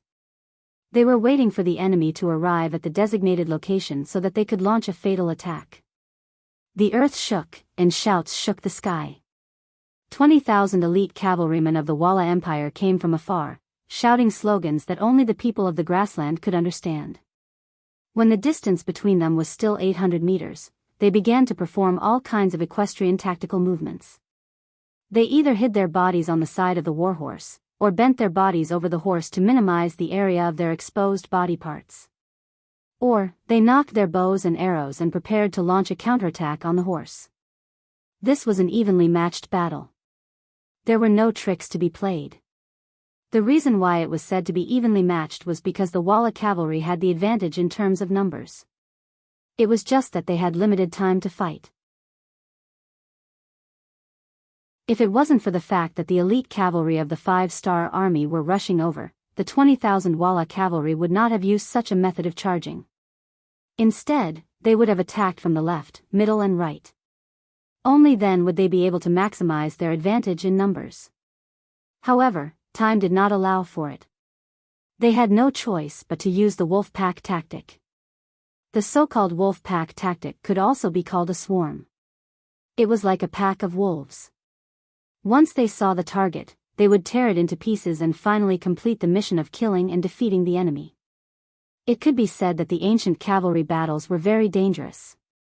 It was about the coordination of tactics, the advantage in numbers, and the use of geographical and weather conditions. Of course, the morale of the two armies and the weapons used would also directly affect the final result of the battle. As for the battle between the two armies, it was almost impossible for both sides to fight. Unless it was under special circumstances, neither side would choose to do so. It was very difficult to train a general. It required a lot of resources and time. How could they sacrifice themselves in a battle like this? This was just something that movies and TV dramas did on purpose. The 20,000 Walla army's cavalrymen were approaching step by step, and their speed was very fast.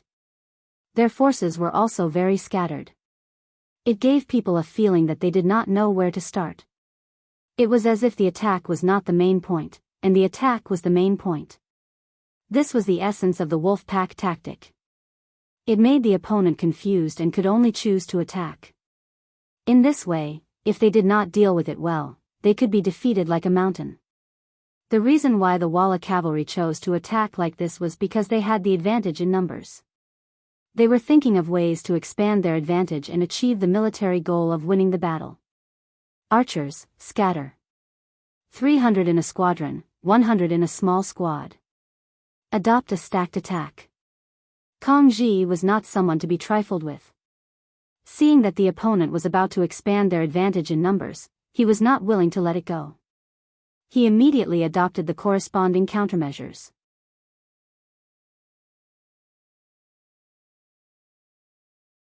Chapter 1188. After the order was given, the 6,000 archers were divided into 20 formations. Each formation had 300 archers, and 100 archers would fire at the same time. After the first row fired their arrows, the second row, then the third row, and the first row readied themselves. The cycle repeated itself to achieve the goal of constantly firing arrows. By the time the archers' formation had completely dispersed, the Wa'al cavalry was less than 5 li away. At this moment, Shibi's eyes were wide open as he looked forward. He wanted to see the iron caltrops display their might. Charge! Kill! Kill these lambs! Ha ha ha! The battle cries were still coming from all directions. The distance between the two groups increased from 500 meters to 450 meters, then 430 meters, 410 meters, 400 meters. Finally, they arrived at the battlefield of the iron caltrops. The sound of horses falling to the ground could be heard. The caltrops had 6 horns, so they could stand upright no matter where they were thrown. They were also very sharp. Once the caltrops hit a horse's foot, it could be pierced through even if the horse was hit by an iron palm. This was the advantage and power of the caltrops. The Walla cavalry did not expect the new Second Army to use this tactic. In their opinion, this attack was simply a rash move by the new Second Army. They shouldn't have made more preparations. Otherwise, they wouldn't have adopted the tactic of charging at the beginning. At least, they should have sent some people to test the waters first. They did not expect the Walla cavalry to be hit by the caltrops. None of the Walla cavalry in the front could dodge the caltrops. A short distance of 100 meters was enough to knock down 2,000 Walla cavalry. The momentum of their charge was also halted. The caltrops were limited. In the era when iron was precious, the caltrops were very expensive.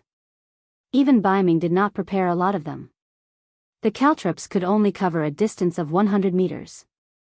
After this distance, the Walla cavalry adjusted their posture and started to charge again. When they were about 200 meters ahead and had just picked up their speed, the arrows came from afar. Like a dense rain of attacks, Division Commander Kong Ji gave the order to release the word, fire. Ding ding dang dang dang.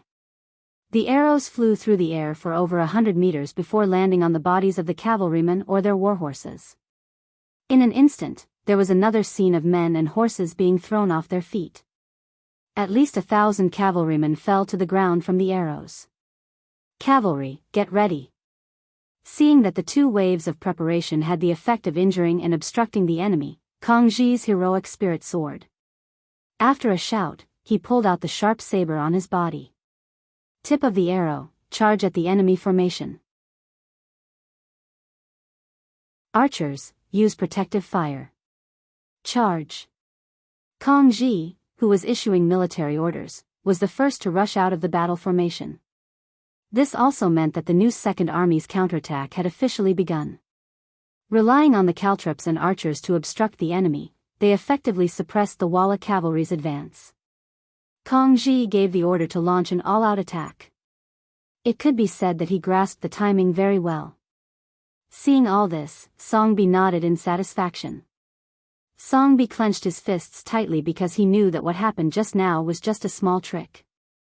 The real battle and bitter battle had just begun. In a chaotic battle like this, there were very few true winners. The only difference was which side would suffer less losses. Songbi clenched his fists tightly. His face was tense. In a battle like this, being a bystander was far less relaxing than slaughtering his way into the battle. At the very least, he didn't have to think so much when he entered the battlefield. All he had to do was to continuously kill the enemy and prevent himself from being killed. However, Yang Chendong had already set the rules for the 5-star army. In such a chaotic battle, the high-ranking officers were not allowed to participate personally. This time, Kong Ji was able to personally participate because the morale of the new Second Army had suffered a huge blow. Now that they urgently needed a leader, Commander Kong Ji rushed out. Otherwise, even he would have to stand outside the battlefield and watch everything from a bystander's point of view. The cruel battle had begun. Weapons clashed against weapons, warhorses clashed against warhorses, and humans clashed against each other. From time to time, there would be arrows falling into the battlefield. At this moment, no one could guarantee that the arrows wouldn't kill the enemy and harm the soldiers. At most, the probability of it happening would be lower. Therefore, on the battlefield, there were many cavalrymen who died in the hands of their own archers. However, this didn't stop the archers from continuing to shoot arrows. After all, even if the arrows were used as support, the number of arrows would still be higher. This was a battle where there were no winners. In a chaotic battle, individual strength played a huge role. Luck also played a huge role in winning and losing. For example, many cavalrymen who went berserk would hurt their own soldiers from time to time. In such a chaotic battle, even if you had the ability to fight against 100 people, you might not be able to escape death. Unless it was a high-ranking officer like Kong Ji, there would be dozens or even hundreds of soldiers following him wherever he went. At least they could provide some protection. War was cruel. The cavalrymen fought back and forth. From time to time, there would be people who were knocked off their warhorses. However, this didn't mean that they lost their ability to fight. On the contrary, there were more and more people who dismounted to fight. This made it so that sometimes, not only did they have to guard against being on horseback, they also had to guard against ambushes from below. Perhaps when they were swinging their swords at the enemy, the warhorses' hooves would be chopped off. Then, they would lose their balance and fall off the horse. If they weren't prepared, perhaps the moment they fell off the horse, there would already be a large sword floating above their head. And it was precisely this kind of chaotic battle that lasted for nearly an hour. In the end, there was no clear winner. Finally, it was announced that the Walla cavalry had left. Worried that the 5-star army behind them would catch up, the 20,000 Walla cavalry didn't make any more moves. They only charged blindly. After charging through the new Second Army's defensive line, they left. As for those who didn't charge through, sorry, they were either killed or taken captive. 2 hours later, both sides had paid a heavy price and the battle was coming to an end. Kong Ji, who was covered in blood, whether it was his own or the enemy's, rode to Shibei. He first gave a standard military salute and then said with a smile, "Military commander, the battle is over. According to the preliminary statistics, we killed more than 4,000 enemies and captured more than 10,000 enemies.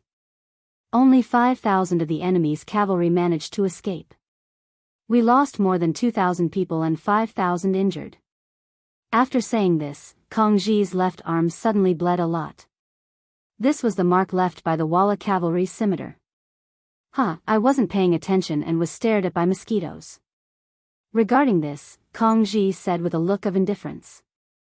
Good, this battle was very good. We showed the spirit of our new Second Army. Come, bandage Mr. Kong's wound. Everyone else, clean up the battlefield.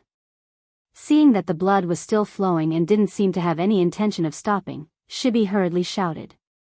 Kong Ji went to rest, leaving behind many soldiers to clean up the battlefield. About an hour later, a large number of 5-star army cavalry came from the distance. Among them, the brothers of the 1st Cavalry Division were at the front. As the division commander, Jianghu took the lead and led a group of people to the front. When he saw the mess on the battlefield, the corpses that littered the ground and the blood that dyed the plains red, he could not help but nod his head. He could feel that the new Second Army must have used all their strength in this battle. General Tian, thank you for your hard work. Shibi led a group of officers of the new Second Army to welcome him. Commander Shibi, thank you for your hard work. There must have been a lot of casualties in this battle. Tianhu immediately saluted and then asked with a look of concern. Everyone knew that the new Second Army had just gone through an unforeseen event. Originally, the organization wasn't complete. Now that they had to fight such a fierce battle, it was already very difficult for them. Fortunately, our new Second Army isn't made of mud. We can hold on. Division Commander Kong Ji was afraid that the new Second Army would be looked down upon by others, so he took the initiative to stand up and answer. Sigh. However, Shibi waved his hand at Kong Ji and said to Tianhu, General Tian, this is the division commander of the new Second Army's 1st Cavalry Division, Kong Ji. He is a bit straightforward. If he said anything that offended you, please don't take it to heart. The reason why he called Tianhu General instead of Division Commander was that he was a Major General. This was not something that an ordinary division commander could compare to. In fact, compared to his position in Bugnam of Gojoseon's heart, he was probably even lower than an ordinary division commander. Shibi was able to become the commander of the new Second Army in a way that came later not only because his ability to command the army was good, but also because his EQ was very high. This could be seen from this conversation. Oh, it's Mr. Kong. Sorry for the disrespect. Tianhu smiled indifferently. Then he looked at Shibi and said, I, Tianhu, am not that petty.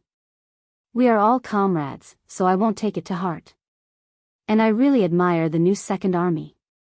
At least, if it were our 1st Cavalry Division, we wouldn't be able to do it no matter what. Tianhu's words were not meant to belittle them. They were all from the bottom of his heart. Yang Chendong said that the 1st Cavalry Division was the strongest cavalry brigade. They were an existence that would rather break than bend. In their division, there were only soldiers who died in battle. There were no kneeling captives. This was also their characteristic. General Tian is really praising us. We were also forced to do it. When talking about the past, there was a trace of shame on Shibi's face. No matter what, it's good to be able to persevere and hold on. How about this? We also seized 5,000 warhorses during the Battle of the First City. Now, we will give them to the new Second Army. Take it as the 1st Cavalry Division's sponsorship to our brother's army. Please accept it, Commander Shibi. Tianhu also laughed and then gave a generous gift.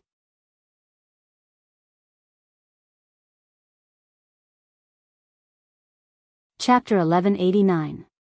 The 1st Cavalry Division always had 2 horses per person when they were on the road. If there were more, it would be difficult to take care of them. But how could they not pick up the horses that were abandoned on the road? And because they were at the front, they picked up some good stuff. Now that they had nowhere to put the horses, they decided to give them to the new Second Army. It could be considered a good karma, and it could also show the 1st Cavalry Division's sincerity. Hearing that there were 5,000 horses, Kong Ji's expression became much better. He finally knew that Tianhu was not laughing at them, but was sincerely admiring them. Thank you very much, Shibi said with a touched expression. He also knew that if the other party brought too many warhorses, it would affect their speed. But no matter what, he had to remember the favor of this gift of horses. Otherwise, they could have sent a troop to send the horses back. It would definitely be a great merit. The 5,000 warhorses were quickly handed over. Considering that the Walla cavalry was already far away and that they had to chase after them, Tianhu proposed to take his leave. She took out the limited food in the city to send the 1st Cavalry Division off. When he sent Tianhu off, he asked tentatively, General Tian, if I ask the 6th young master to join the battle, do you think he will agree? Although the new Second Army's strength had been greatly reduced after going through a series of events, they had to fight if there was a chance to turn the situation around. Only in this way could the new Second Army's momentum be shown, and they could get rid of the humiliation of surrendering to Baiming earlier. Tianhu naturally saw this clearly, so he did not choose to remain silent. Instead, he said after thinking for a while, "Those 5,000 horses can be used as entrance tickets if they are properly trained." "Oh, thank you General Tian for reminding me." She was stunned at first, but then he understood the meaning of these words. Obviously, Tianhu was reminding him that as long as there were enough cavalry and enough elites, they would have a chance to participate in the battle against the Walla. The 1st Cavalry Division finally left. Seeing the departing army, Division Commander Kong Ji sighed and said, "I didn't expect the division commander of the world's #1 cavalry division to be so humble. He doesn't have any arrogance at all. Also, he has sincerely helped our new Second Army." "You're right. General Tian is indeed a straightforward person. Perhaps his vision has long surpassed ours. In his eyes, he wants to conquer the world with the 6th young master. Only such a person is worthy of being the commander of the 1st Cavalry Division." Tian, who didn't know what Shibi and Kong Ji were saying about him. At this moment, he was hurrying on his way to the battlefield as he called the 5 commanders over to assign them combat missions. "When we march, we must put the scouts further away. Do you remember how we were ambushed by the 6th young master? At that time, it was all thanks to the 6th young master showing mercy. Otherwise, our 1st Cavalry Division's reputation would have been tarnished.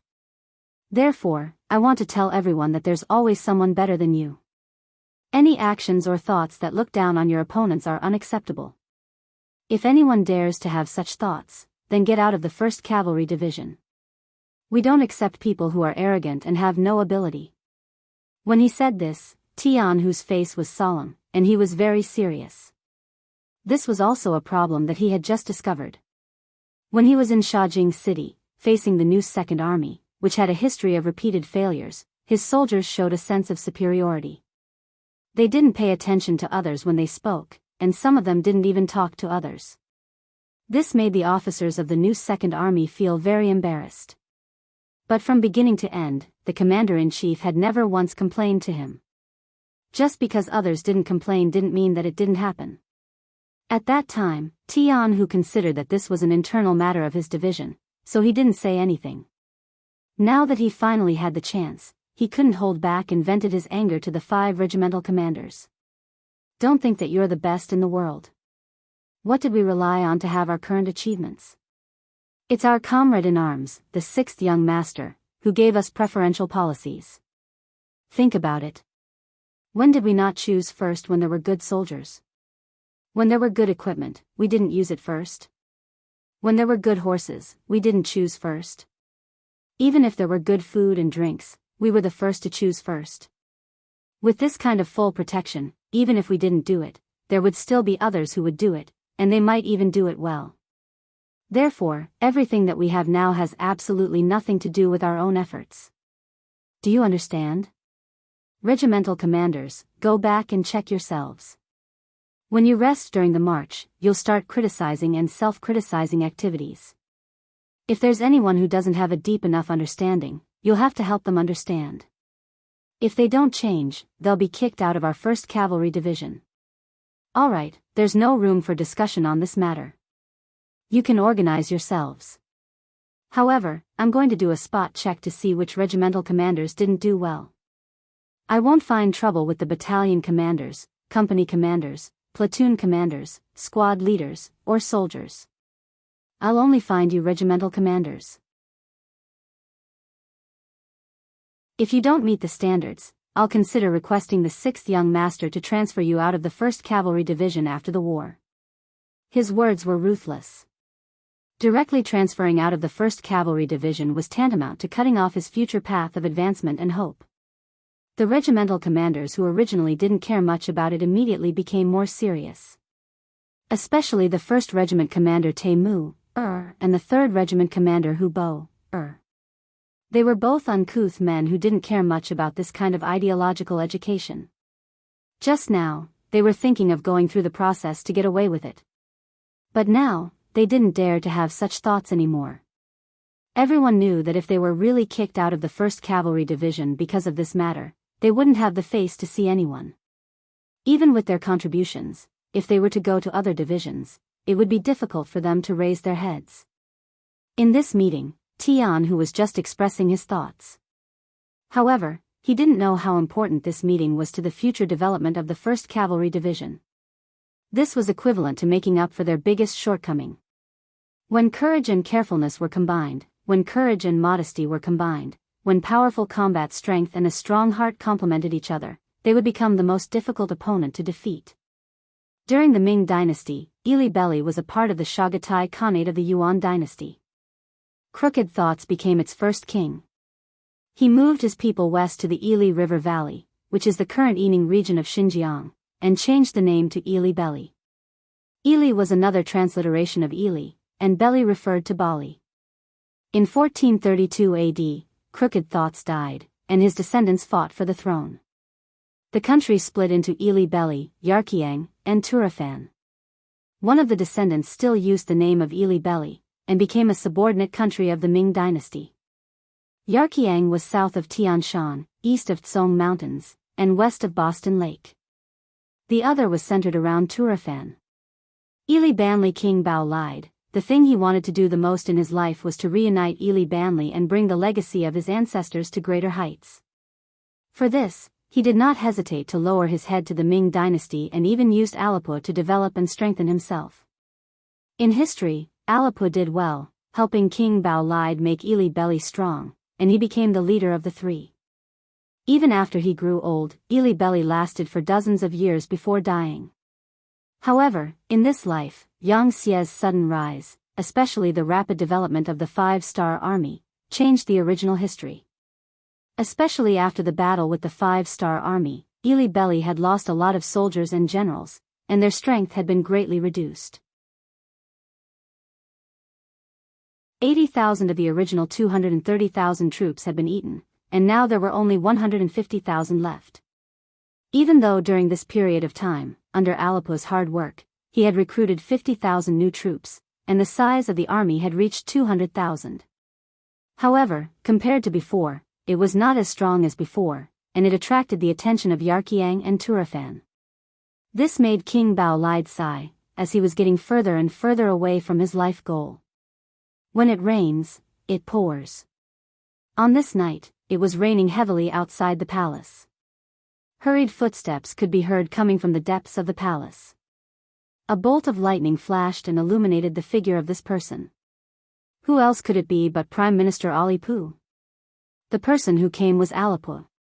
He had just received the intel from the scouts, and he was urgently looking for the king to discuss matters. King Bao Lide, who had already rested, was woken up by the servants. He changed into his king attire and saw Alipo in the small hall. When he saw the intel that was sent over, his brows furrowed, showing the anxiety and uneasiness in his heart. Regarding the Wara sending troops to Shur City and working with the Baiming army to deal with the 5-star army, King Bao Lide had known about it long ago. He had always been conflicted about this matter. As far as he was concerned, whether it was the 5-star army or the Wara, they were not easy to deal with. As such, no matter who won or lost, it would not be a good thing for him. If either side expanded, they could threaten him at any time. Unless the Baiming army won, this was a powerful but unambitious country. As long as they submitted to them in name, they would be able to live freely and do what they wanted to do. Because of this, he had asked Alipo about the Baiming army's chances of winning. Alipo's answer was less than 20%. He also said that even if the Baiming army won, it would be difficult for them to expand. After all, the Great Ming Dynasty was not just the Baiming army, but there was also the Southern Ming Dynasty. Dealing with internal problems was the most important thing for them to do. This answer was not what Bao Lide wanted to hear. However, since they were small and weak, even if they did not like it, they could only wait for the final victor to appear. They could only hope that no matter who won, it would be a Pyrrhic victory. This would give them more time to develop. Now, the results were finally out. The 5-star army had won, and the Walla army had fled towards their base in Hanoi.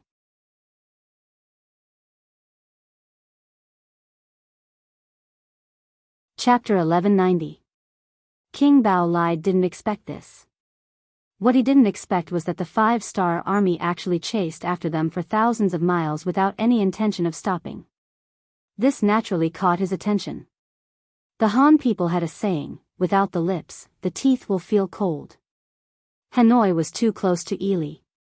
If they really fought their way here, they would unknowingly become a threat to their borders.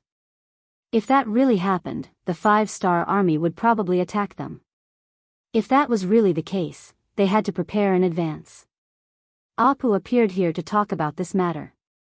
He looked at Bao Lide with a worried expression and said, "Your Majesty, the 5-star army's way of doing things is quite similar to our ancestors. They really pull out their swords at the slightest disagreement. We have to be careful."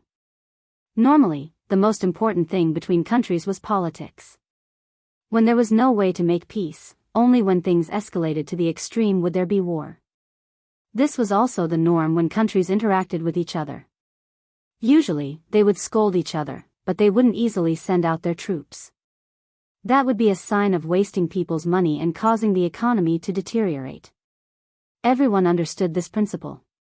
However, it was still broken by someone. Just like the Mongolian Empire, they didn't reason with anyone. They just attacked.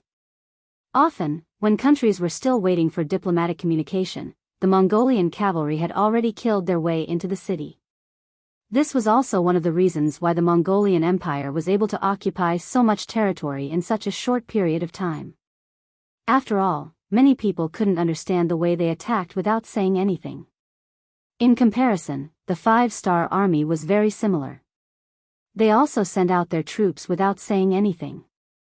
The only difference was that they had a good reason to send out their troops. Moreover, they treated the people in the occupied land very well. They also put in a lot of effort to develop the local economy. This was also why the back line was generally very stable and didn't have any major problems. However, no matter how good the 5-star army treated the people in the occupied land, it didn't mean anything to a king like Bao Lide. People like him cared more about the royal and imperial power. As long as the people were able to live, it didn't matter. With an ugly expression, Bao Lide put down the information, looked up at a lip, and asked, "Xianghua, do you think that if the 5-star army defeats Yeshen, they will attack us?" Judging from their past habits, it's very likely. Who told us to be weak? Apu didn't want to say this, but it was the truth. Their territory was small, and their population was small. It was undoubtedly difficult for them to develop greatly in this limited environment. Even though he worked late into the night every day, he was still unable to completely turn the situation around. That's right, we're really too weak. If it was before the split, we would have had a chance to fight against the 5-star army. Bao Lide sighed and admitted the truth. When Bao Lide mentioned before the split, Ali's eyes lit up. He looked at Bao Lide expectantly and said, "Your Majesty, you mean, that's right. It's time to contact the Yarkiang and Turfan tribes. Although we all want to eat each other, when this kind of survival is threatened, I think they will also put down their prejudices and work together like me." Bao Lide was worthy of being able to appoint a wise minister like Apu. His wisdom and boldness were few and far between. A look of admiration appeared on Arap's face as he nodded heavily. "All right, allow this subject to contact them." "Yes, but it must be done quickly. After all, this is a 3-way alliance. It will take a lot of time to adjust and coordinate. What we lack right now is time." Bao Lide looked at Apu solemnly as he spoke in a heavy voice. Apu nodded and asked the king about the alliance. After all, it involved too many things, so every step of the plan had to be done carefully. Otherwise, it would be fine if nothing went wrong, but if something did go wrong, it would be a big problem. The 5-star army hadn't even fought with the Wara chief, Yeshen, yet the Ili had already been on high alert. This was somewhat unexpected to Yang Chendong, and it was a major hindrance to his plan to take over this place. And no one knew about this yet. Not even the spies that Yang Xie's intelligence agency had planted in the Ili had received any information. Their intelligence agents were currently investigating the situation in Baiming's capital, especially the reaction of the Baiming imperial court after Shi Hang's defeat. Baiming's capital, in the main hall of the imperial palace, a group of dancers were singing and dancing. There were dozens of tables on their left and right, and each table had an important official of the imperial court sitting there. They were eating delicious food, drinking wine, and enjoying the dance of the beautiful women. It was a very pleasant scene. Sitting in the main hall of the imperial palace, Zhu Qiyu was very pleased with himself. A few days ago, he had received a report from the 600 from the front line of the first city, saying that the first city was about to be taken and the 5-star army spies in the grasslands would be removed. At that time, the grasslands to the west of Baiming would become safe again. As the emperor of Baiming, he could sit back and relax. He could then focus all his energy on the southern Ming Empire and unify it. This was undoubtedly good news for Zhu Qiyu, who had been in constant trouble since he took office. In order to express his happiness, he had held a banquet in the main hall for 3 days to express his gratitude to his officials for their support. People said that horses galloped when they were flushed with success, but they did not know that flushed with success could cause horses to stumble. While Zhu Qiyu was hosting a banquet for the officials, a young eunuch came to the side of the main hall with a flustered expression. He then winked at Ji Ning, the head eunuch who was standing next to the emperor. Ji Ning was serving the emperor, pouring wine for him. From time to time, she would tell a few jokes to amuse the emperor. He suddenly noticed the young eunuch's abnormal behavior and was very angry. He had already decided that if it was not something important, he would punish this young eunuch later. This young eunuch was too blind. Taking advantage of the fact that the emperor was watching the dance and was not paying attention to her, Ji Ning walked to the side of the hall and said to the young eunuch, "Speak, what is it?" "I'll tell you, if it is not something important, you little monkey can wait to be beaten." The young eunuch did not care about Ji Ning's threat at all. With a nervous expression and a trembling voice, he said, "Chief eunuch, things are not good. Admiral Shi Hang's army has been defeated. They have now retreated to Tulu's city. This is the memorial they submitted. It was sent here at the speed of 800 miles. What? Even though Ji Ning had served several emperors and claimed to be experienced and knowledgeable, his expression changed greatly. He had not expected things to turn out like this. Didn't the memorial say that the beginning city could not hold on and was about to be taken? How could there be a turn so quickly, and such a huge change at that? Ji Ning didn't quite believe it. She took the urgent document and read it carefully. And when he saw it, he almost fell to the ground. Looking at the contents, it was even worse than the young eunuch's. Ji Ning wanted to calm down, but he found that he could not. He could only walk toward the throne room with heavy feet. At that moment, he did not know that his expression was frighteningly ugly. Cold sweat was even running down his neck. Dai Zong was so happy that he didn't notice any of this. His gaze was still on the dancers. When Ji Ning came close to him and handed him the memorial, he casually pushed it away. "What time is this? I won't look at the memorial first. Let's talk about it later." Your Majesty, you should look at it now," Ji Ning said with difficulty. Ji Ning braced herself as she spoke. A eunuch actually dared to disobey the emperor's orders. That was a capital offense. But at that moment, he had no other choice. He knew that if he really suppressed this memorial, it would be time to punish him. Ji Ning had actually disobeyed an edict. This finally attracted Dai Zong's attention. He saw that the hands that were handing over the memorial were trembling. Suddenly, he had a bad feeling. With a solemn expression, he reached out and took the memorial. Then, he flipped through it. After about 10 breaths, he suddenly roared in anger. "Trash, a bunch of trash." The sudden rage of the emperor caused the originally peaceful main hall to fall into silence. The musicians stopped playing. The dancers were also trembling in fear. They stood in a corner of the hall, not knowing what to do. Leave, all of you, leave. Jining took the opportunity to wave his hand at the musicians and dancers. The main hall returned to silence. Then, all the officials focused their gazes on the acting emperor, Zhu Qiyu, whose face was red from holding back his anger. No one knew what had happened to make the emperor so angry. Here, let them take a look. After a pin-drop silence in the main hall, Zhu Qiyu finally reacted. He took the memorial and threw it to Jining, who was standing at the side with his back hunched. Your subject obeys. Jining agreed. Then, he took the memorial and walked down the hall. He handed it to Su Yozhen, who was standing at the first position on the left. Su Yozhen reached out to take it. He opened it and read it. Then, he sucked in a breath of cold air. After 2 breaths of silence, he handed the memorial to the other important officials. Shiheng was defeated. The 5-star army won again. Not only did they solve the siege of Beginning City, but they also launched a fierce counterattack.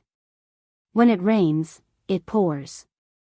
Even Shaojing and Jingzhou City, which had previously submitted to Baiming, rebelled. They were returned to the 5-star army. This meant that the long period of planning was all for naught. So much effort and money invested had turned into ashes. It was no wonder that the emperor was so angry.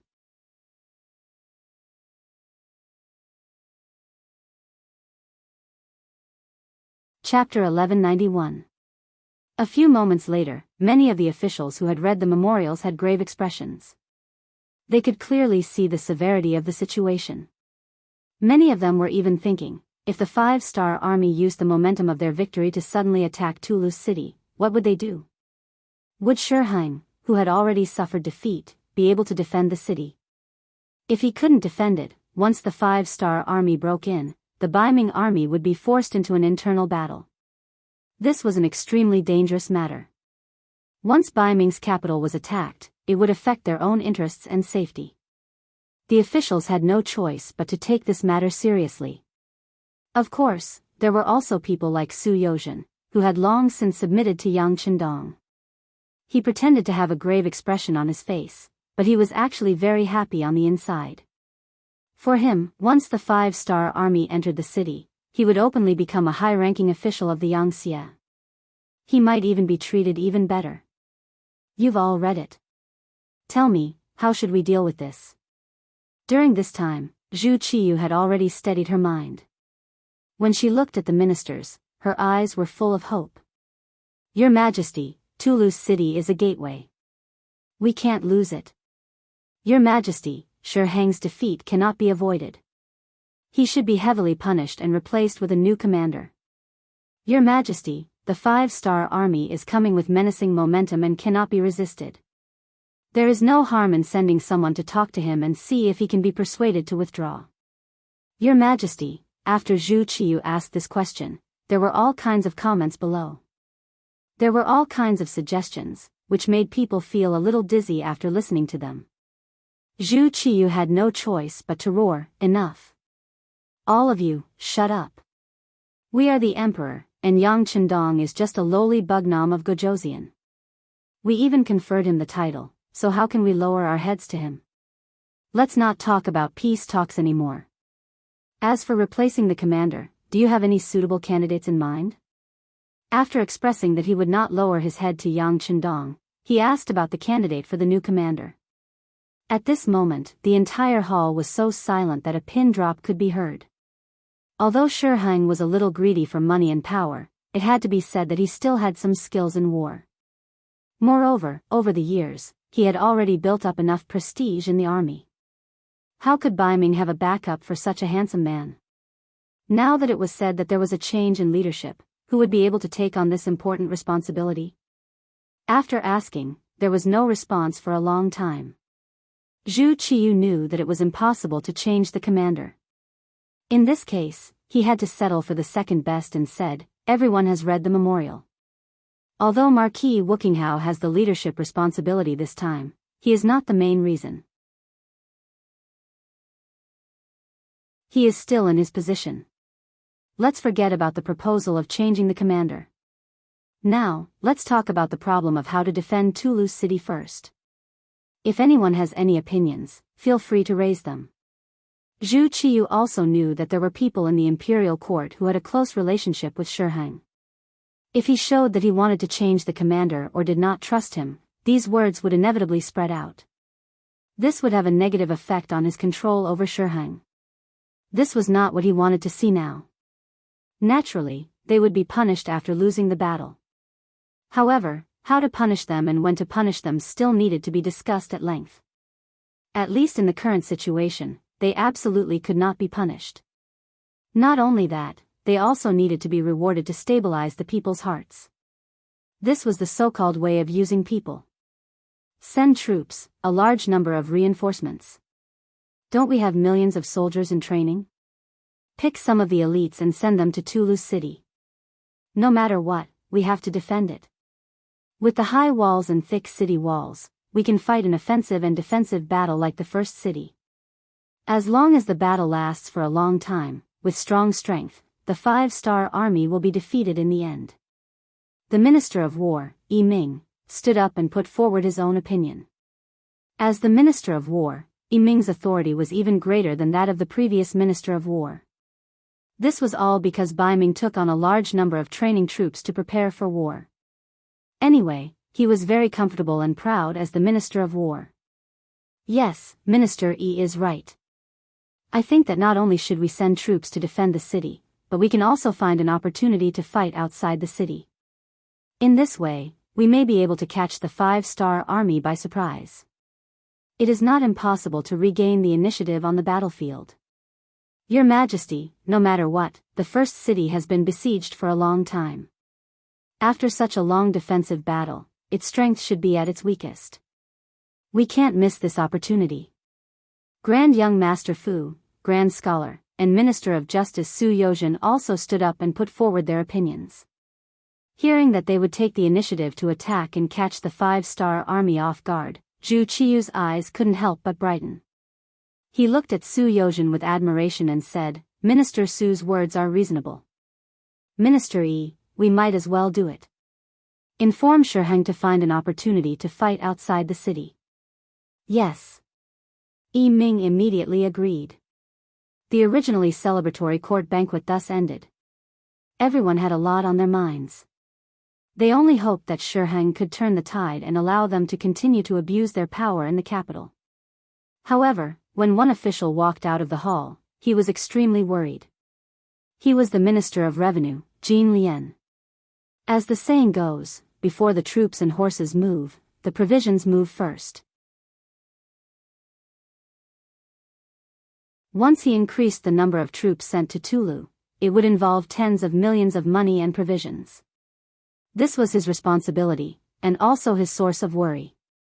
Not long ago, he gave the provisions that he had saved not long ago to General Li Tong in the Liaodong region. Although he had some now, it was beyond his ability to provide for hundreds of thousands of troops.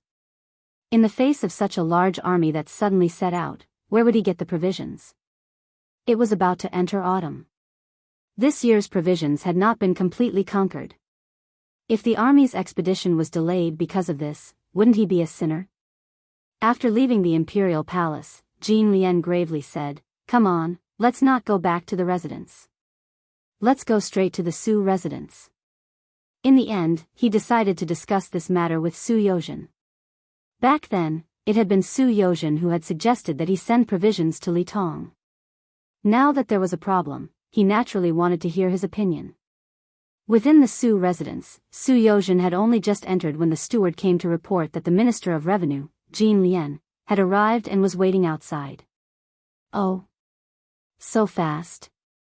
Su Yozhen's expression did not change as he smiled and said, Minister Jin, please come to the main hall for a talk. Su Yozhen and Jin Lian met in the main hall, and the latter sighed. Lord Su, you've really made me suffer this time. Su Yozhen feigned ignorance and asked, Lord Jin, did you say this? Oh, Lord Su, do you still remember how you suggested that I send provisions to General Li Tong in the Liaodong region? Jin Lian had no idea that Su Yozhen was feigning ignorance, only that he had been so busy that he had forgotten, so he reminded him. Oh, there was such a matter. Hee. At that time, General Li Tong sent someone to find my steward and gave him 20,000 taels of silver. Oh right, didn't I give Lord Jean 10,000 taels? What, is there something else? Su Yozhen purposely mentioned the 10,000 taels of silver to tell Jean Lien that he had accepted a bribe. If this matter was blown out of proportion, it would not be good for anyone. Jean Lien was stunned. He had also forgotten about the 10,000 taels of silver. Now that he thought about it, it was not that the time had not come yet. For a moment, his tone weakened. Lord Su, you're right. However, the Emperor wants to send troops to attack the 5-star army. How much provisions would that require? Our Ministry of Revenue does not have that much. You don't have any? Su Yozhen had already sent people to investigate the Ministry of Revenue's warehouse, but he still pretended to be ignorant. Yes, we don't. I'm not afraid of Lord Su's ridicule, but in the past few years, our Biming has expanded the army quickly, putting great pressure on our Ministry of Revenue. Although we have some now, it is only for daily training. Once it is used in battle, it will not be enough. When Jean Lien said this, he was about to cry. In contrast to the Minister of War, Yi Ming, the other was very satisfied. His Ministry of Revenue had always been tight. If he had not intentionally saved from all sides, there would have been problems long ago. Yi Ming was a qualified official. At least, he was very good at saving money. It was a pity that even the cleverest housewife could not cook without rice. He did not have any good ideas. These words were very pitiful, but in Su Yozhen's ears, he said with an indifferent expression, since it's not enough, then just report it directly. Directly report it, Lord Su is saying, report it to the Emperor? As if he had misheard, Yi Ming asked with his mouth wide open. Of course it is to report it to the Emperor. I say, Lord Yi, the food was indeed given to General Li Tong. There is nothing shameful about it. In any case, as the Minister of Revenue, you have already done your best. Our wise Emperor can understand. Su Yozhen appeared very relaxed. He wasn't trying to shirk his responsibility. Instead, it was his sincere way of dealing with the situation. After all, the amount of food they lacked was too great. Today, Zhu Qiyu's intention was not to send 30 to 50,000. It was very likely that he would send 100,000 or 200,000 would be normal. With so many people, how much food would they need? Even if they could find a way to get some, it would not be a solution after a long time. Thus, reporting it was a matter of time. Since it was so, it was better to report it in the morning. This could be considered as pouring cold water on Dai Zong. It also let him know that fighting a war was not as simple as just talking. It needed money and food. If they were not willing to spend money, they would not be able to fight a war, much less win a war. Su Yozhen said twice to report the matter to the Emperor, and Yi Ming finally faced it seriously. After careful consideration, it seemed that this was the only path he could take. Although it was inevitable that he would be reprimanded if he reported it like this, and he might even be punished, he was not an immortal. He could not conjure food, so he could only do this. Well, Lord Su, I will report to the Emperor tomorrow, but I will have to trouble Lord Su to help me beat the drum. Now, who doesn't know that the Emperor relies on Lord Su very much? This time, you have to save me. Well said, well said. Tomorrow, I will meet the Emperor with Lord Yi. It just so happens that I have something to report to the Emperor. Su Yozhen nodded. He urgently needed to complete the task handed over by Yang Qindong, so he had to get the first-hand information. If he could go with Yi Ming, he would owe him a favor and get the information. Wouldn't it be the best of both worlds?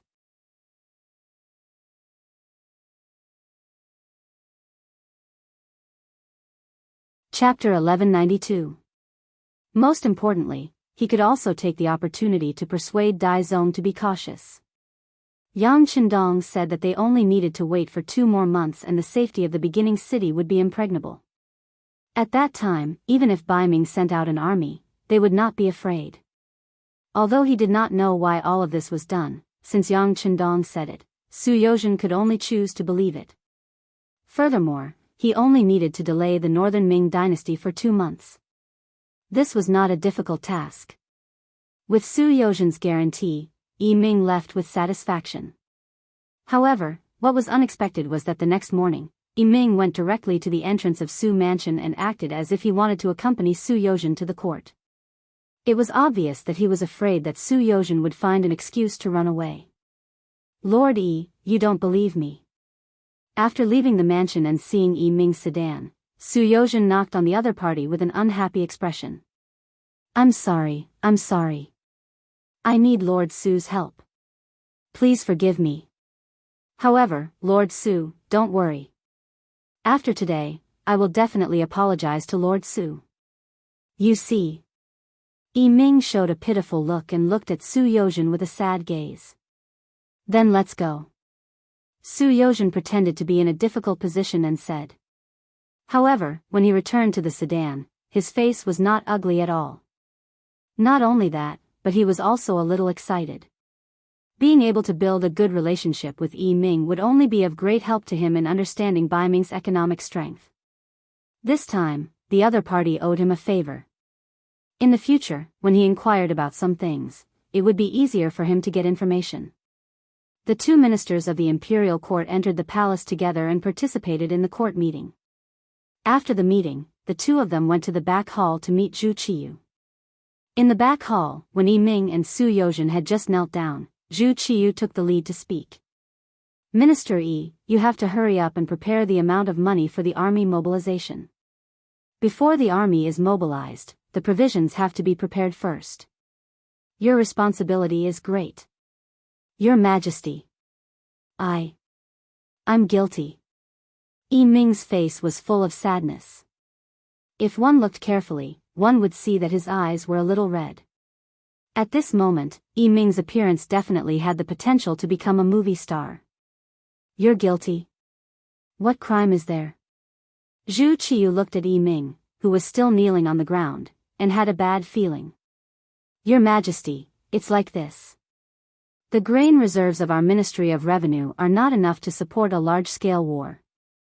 Now, Without waiting for Yi Ming to finish speaking, Zhu Qiyu, who was sitting on the dragon throne, almost jumped up.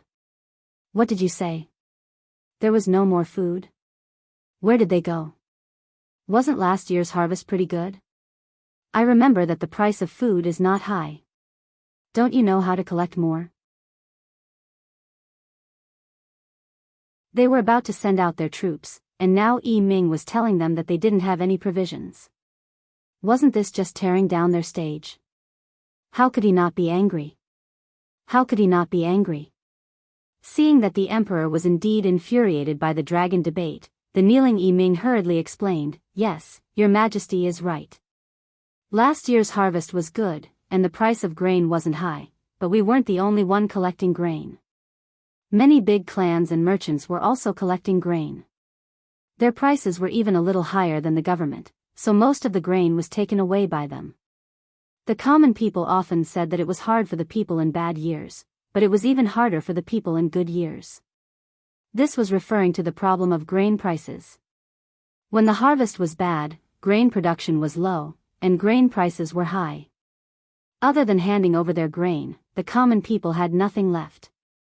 Because there was no grain to sell, they couldn't make any profit. On the other hand, when the harvest was good, grain prices were especially low, and they couldn't make much money. They could only scrape together enough to eat.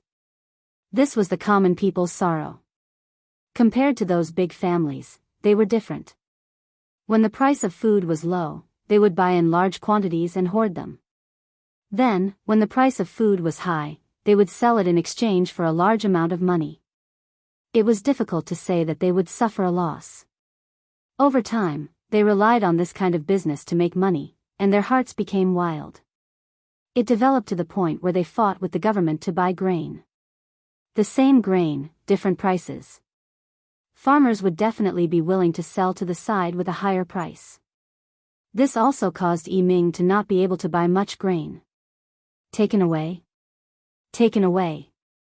Zhu Qiyu had already stood up angrily from the dragon throne.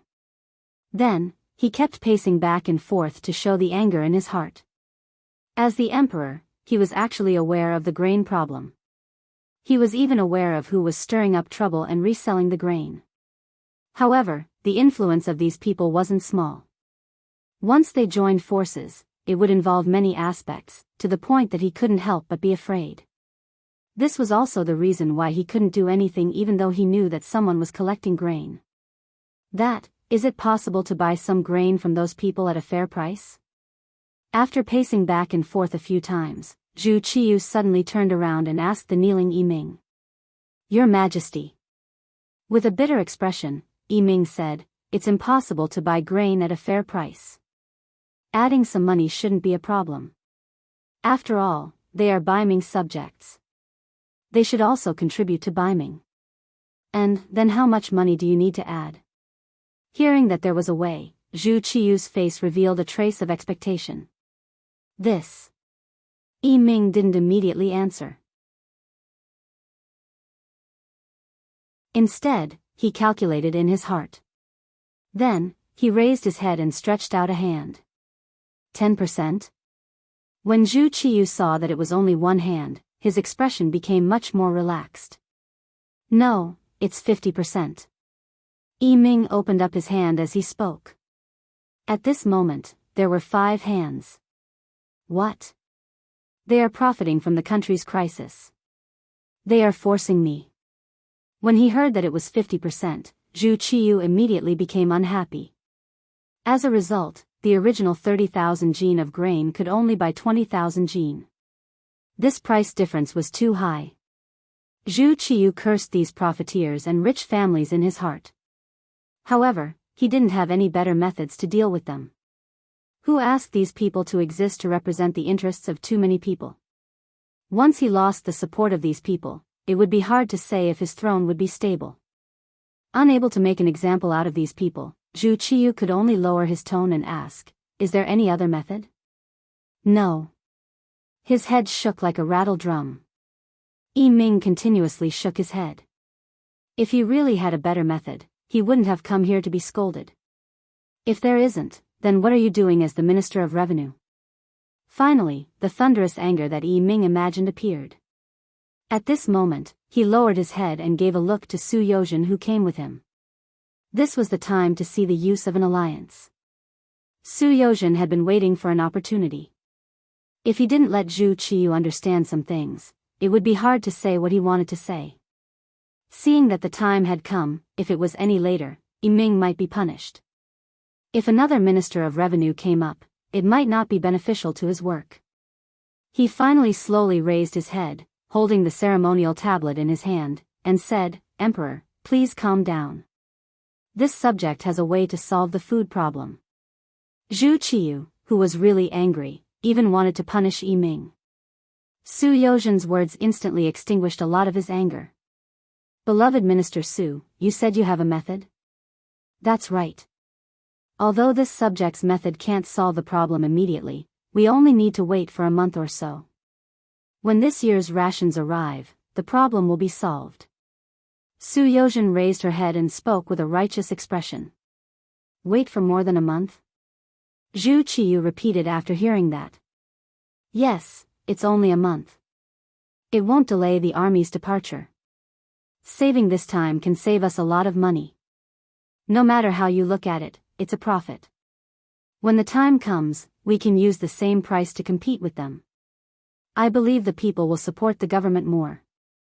Speaking of money, this subject has an idea that I want to report to the emperor. Using money to talk about the matter, Su Yozhen talked about the other topic that he had come for today. When the matter of money was brought up, Zhu Qiyu clearly became nervous. The longer he had been the emperor, the more he knew the benefits of money. Without money, it really was hard to move forward. He even thought that if he didn't have money, would people still listen to him? Beloved Minister Su, we are listening. Yes, Your Majesty. Since this subject has taken charge of the Ministry of Justice, I've found that there are often insufficient prison cells. This is because there are too many people who don't follow self-discipline. Of course, there are also some people who make mistakes in the heat of the moment. They have said more than once that they want to repent, but they don't have the chance. Because of this, many people have come to this subject. There are even some people who want to use money to redeem themselves. This way, we can give those who have always been good a chance to repent. At the same time, we can alleviate the problem of insufficient prison cells. This subject has thought about it again and again. This subject doesn't have the authority to make such a big decision, so this subject asks for your Majesty's instructions. Use money to redeem people? Won't that cause problems? Zhu Qiyu quickly grasped the crux of the matter. It won't. Not all crimes can be redeemed with money. Only when the crime isn't serious and the person has the intention to turn over a new leaf will it be allowed. As for the specific details, our Ministry of Justice will send people to carefully verify them. That's right, there was a child surnamed Shen who had always been good. When he was preparing to take the exam to become a county official, he drank too much and unintentionally injured someone. It was only a minor injury. Our local constable arrived soon after. In the end, he was sentenced to 3 months in prison. Speaking of which, the crime wasn't serious and the time he spent in prison wasn't very long. However, the problem was that it would delay his chances of passing the exam and even affect his future. The Qin family came to me because of this matter. They were willing to compensate the person who was beaten and also wanted to redeem him. Oh, they were prepared to pay 5,000 taels of silver to redeem him.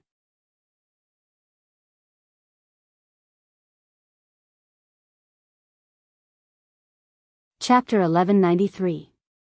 So much silver, but it's just a light injury? Zhu Qiyu listened carefully. When he heard that such a small matter could bring 5,000 taels of silver into the national treasury, his eyes widened with a look of disbelief. Yes, this is the price that they offered. This subject has thought about it. Since this matter concerns a person's future, and the Qin family is a respectable family, a mere 5,000 taels is not enough. No matter what, it has to be doubled. We have to ask for 10,000 taels. Su Yozhen's tone was normal, but the result of her words shocked Zhu Qiyu. It was just injuring someone and being punished with 3 months of imprisonment. If they let the person go, they could get 10,000 taels. This deal was too easy to make. If everything was like this, then he would buy Ming how many children with the surname Qin. How much money could their national treasury earn in a year? This was a great plan to make a fortune. With money, they could do many things. When the time came, would they have to worry about not being able to destroy their opponents? The excited Zhu Qiyu once again paced back and forth in the Dragon Palace. After pacing back and forth several times, he finally made up his mind and said, "All right, Zhen understands the matter. The specifics will be handled by beloved official Su, but those who have committed heinous crimes cannot be released. Also, Zhen will not mention this matter to anyone else, nor will Zhen agree. Do you understand?" Zhu Qiyu wanted to be a whore, but he also wanted to establish a chastity. If nothing happened, he could earn enough money. If something big happened, he could push off the blame. Su Yozhen originally did not expect the emperor to issue a decree. If it really was done, wouldn't the rich be able to do whatever they wanted? He only needed the emperor to know about this matter. The specifics would naturally be handled by him. As for whether or not this matter would attract the opposition of the other officials, he was not afraid. Not to mention that he had countless methods to force the opposing officials to shut their mouths. He also had Yang Chendong as an escape route. He did this in order to disrupt the social order of Baiming. If he could not stay here, Bugnam of Gojoseon would definitely ensure his safety. Yi Ming, who should have been beaten with a board, was not punished because of Su Yozhen. In the end, they agreed to postpone the departure of the army for more than a month. They would set out to the grasslands after the autumn harvest. The two ministers walked out of the palace together. Along the way, Yi Ming expressed his gratitude many times. "Su Darren, His Majesty's fondness for you is truly envious of others." After a round of thanks, Yi Ming spoke of his thoughts on today's matter. "Yi Darren is overpraising me. All this is just what a subject should do." Su Yozhen chuckled. Today's meeting with the saint was like killing 3 birds with 1 stone. Not only did he delay Biming's deployment of troops, but he also owed Yi Ming a favor. At the same time, he also planted the seeds of chaos in Biming's social order. This time, he had made a great contribution in front of Yang Qindong. If all the officials were like Lord Su, then who would be a match for our Biming? It's just that there's one thing this lowly official doesn't understand. Yi Ming was a primary second-rank official. Su Yozhen was a secondary first-rank official. It wasn't wrong to use the word lowly official. This was enough to prove Yi Ming's admiration for Su Yozhen at this moment. Yi Darren, please don't say that. If there's anything, we can discuss it with each other. Su Yozhen naturally wouldn't be arrogant and returned with a smile. All right, then this lowly official will speak presumptuously. Just now, Su Darren said that depending on the situation, those people can be ransomed. I wonder what the standard is. Yi Ming finally asked what he wanted to ask.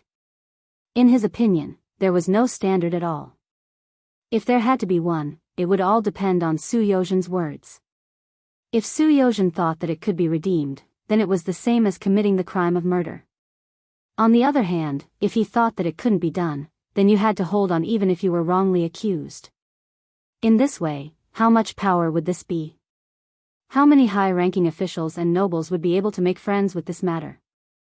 Over time, once enough of a net was formed, it would be difficult for the emperor to move against Su Yozhen in the future.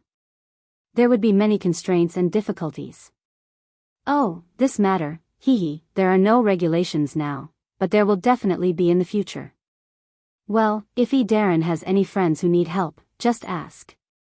Su Yozhen knew that Yi Ming saw through the trick in this matter, but he was not afraid.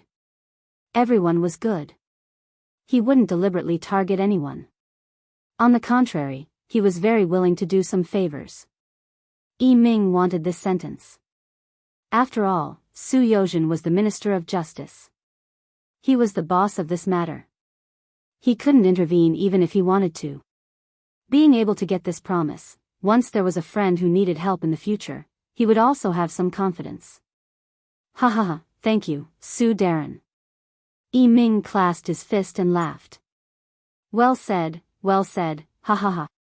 Su Yozhen also clasped his fist and laughed. The Biming army delayed the time to re-enter the grassland because of the grain and fodder. When the news appeared in front of Yang Qindong in the form of a telegram, he also breathed a sigh of relief and said, very good. The new grain will only be harvested after more than a month. At that time, it will take more than 3 months to collect grain, buy grain, and mobilize the army. There is no need to worry about the beginning city.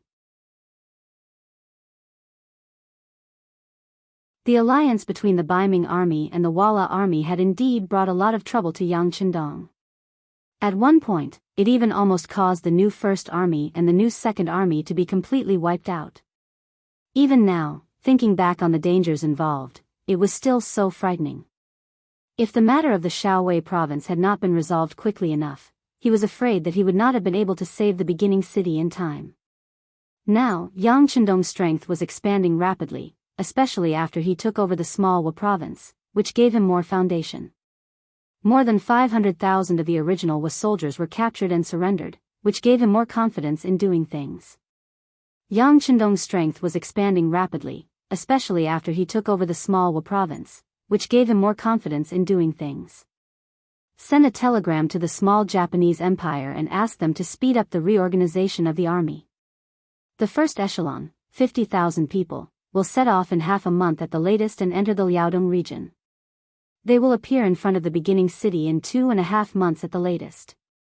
Send a telegram to Qiqian City and ask Castellan Yu Qian to prepare more food and supplies to the Shaowei province by sea. Half a month later, they will follow the army to the Liaodong region. Send a telegram to the person in charge of the security bureau in the capital of Biming. Commend Su Yozhen for his recent work. At the same time, take out 1 million taels of silver as a fund for activities. At the same time, pay attention to the safety of my family, the Hu family, and other close people of this king, a series of orders came from Yang Chendong's mouth. Only then did Yang Chendong walk out of the military tent energetically. Outside the military tent, there was smoke rising from the kitchen. It was obviously time for lunch. Pass down the order. After lunch, the troops will speed up and arrive at Shaojing City as soon as possible. At the same time, inform the 4th Army Division at the back to speed up their march. Yang Chendong could not wait any longer. He had to launch a sudden attack while the Walla cavalry's morale was low. Otherwise, if he did not remove the roots of the weeds, they would grow again when the spring breeze came. Once Yeshen escaped, it would be difficult to find him in the vast grassland. This was the reason why he only brought these troops to Hanoi. He was afraid that if he brought too many troops, Yeshen would escape without a fight. He was especially afraid that he would escape to the north. In that case, he would really be letting the tiger return to the mountain. Hanoi region, disorderly Well City. Those who had fled back were the first to enter the city with their cavalry in a somewhat sorry state. When they left the city, they were so arrogant, leading 150,000 elite cavalrymen. But when they returned, there were less than 30,000 cavalrymen. Moreover, they had lost their food. Anyone with eyes could see the result of this battle. As one of the 4 most important generals under Xianxian, and the only remaining one, Bo Mu, led his cavalry out of the city gates to welcome Xianxian. When he saw Xianxian's dusty appearance, he immediately rode up and asked with concern, "Leader, if there's anything, we'll talk about it when we get back." Noticing that there were many people looking at him at the city gate, Yeshen shook his head gently and gave Bo Mu a look. The army smoothly entered the city and soon came to the general's mansion. When there was no one else, Yeshen took off his armor and said something that surprised Bo Mu. "This time we lost. The 5-star army has been chasing us. For safety's sake, we must leave here." "Leave here? But..." Bo Mu said with a puzzled expression. The reason why the Vala tribe was able to maintain their current strength, especially after the appearance of the 5-star army and the destruction of the Tatar's main forces, was because they were able to maintain their strength. Even after the surrender of countless Mongol tribes, they were still able to grow and expand. The most fundamental reason was that they were able to occupy a city. In the past, the Mongolian cavalry was used to moving around and attacking in a wandering manner. Usually, they were herders, but once they found a target, they would transform into fierce grassland wolves, burning, killing, robbing, and plundering. There was no evil that they would not do. This was their nature, and also the environment. The advantage was that they did not have a fixed residence. Even if they had enemies who wanted to take revenge, it would be difficult to find them. The disadvantage was that it was difficult for them to develop and grow. Because they did not have a fixed location, they relied on plundering to make a living, and there was no opportunity to develop. In view of these problems, Yeshen made a bold decision, and that was to change from wandering to fixed. He sent troops to occupy the cities of the Great Ming Dynasty, and learned from the Great Ming Dynasty's yamen to manage the cities. He allowed outsiders to do business and farm here, and they only charged a certain amount of money. Needless to say, this way, they really did develop. Slowly, with money, they could recruit soldiers and buy everything they needed. Gradually, Wara people were no longer a nomadic people, and they were evolving into the Han people. If they continued to develop like this, it was inevitable that they would become stronger and stronger. Once the time was right, it was not impossible to overthrow the old regime and establish a new empire. But now, Yeshen wanted to change his previous decision and return to a nomadic life. It was no wonder that Bo Mu was so surprised and confused.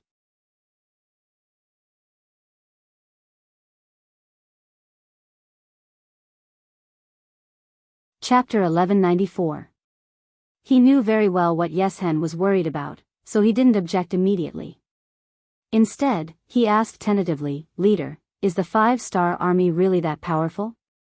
Can they attack Chaos Jing City? We have recently strengthened the city's defenses." He. Yeshen's eyes flashed with fear. He shook his head and said, "You haven't fought with the 5-star army before, so you don't know how powerful they are. Whether it is weapons, equipment, personnel quality, or even riding ability, they are not inferior to us. They can even be said to be stronger than us. Under their powerful guns and cannons, no city can say that it is strong. We will definitely lose if we fight against them. Guns and cannons? Bo Mu shook his head in disbelief. Those things are not omnipotent. As far as I know, the Biming army also used a lot of cannons when they attacked the beginning city, but the effect seems to be different. When he said these words, Bo Mu's heart was filled with contempt. In his opinion, the leader must be afraid of the 5-star army. That's why he was so nervous and careful. That's different. Thinking of the red coat cannons used by the Biming army, Yeshen shook his head and said, cannons are also divided into different levels. Biming's cannons are no different from a fire stick in front of them. Okay, this matter is settled. We have to leave here as soon as possible. Take as much as you can, and burn the things you can't. Thinking of the power of the 5-star army, especially the power of those cannons, Yeshen felt very nervous. He just wanted to leave here as soon as possible. As long as he entered the North Desert, he would be able to fly freely. With the strength of the 5-star army, it would be difficult to find him in that kind of environment. Yeshen was the leader, which was equivalent to the identity of an emperor. He said so with certainty. Even if Bo Mu had different opinions, he had to obey. Knowing that there was no room for change, he reluctantly said, okay, leader, I will go and prepare. However, there are a lot of things that need to be taken away. I'm afraid it will take a few days. Hold on tight, Bo Muir. You have to remember that as long as we are still alive, everything that we have lost can be taken back. But if we are all gone, then we really have nothing left. Yeshen said some philosophical words with emotion.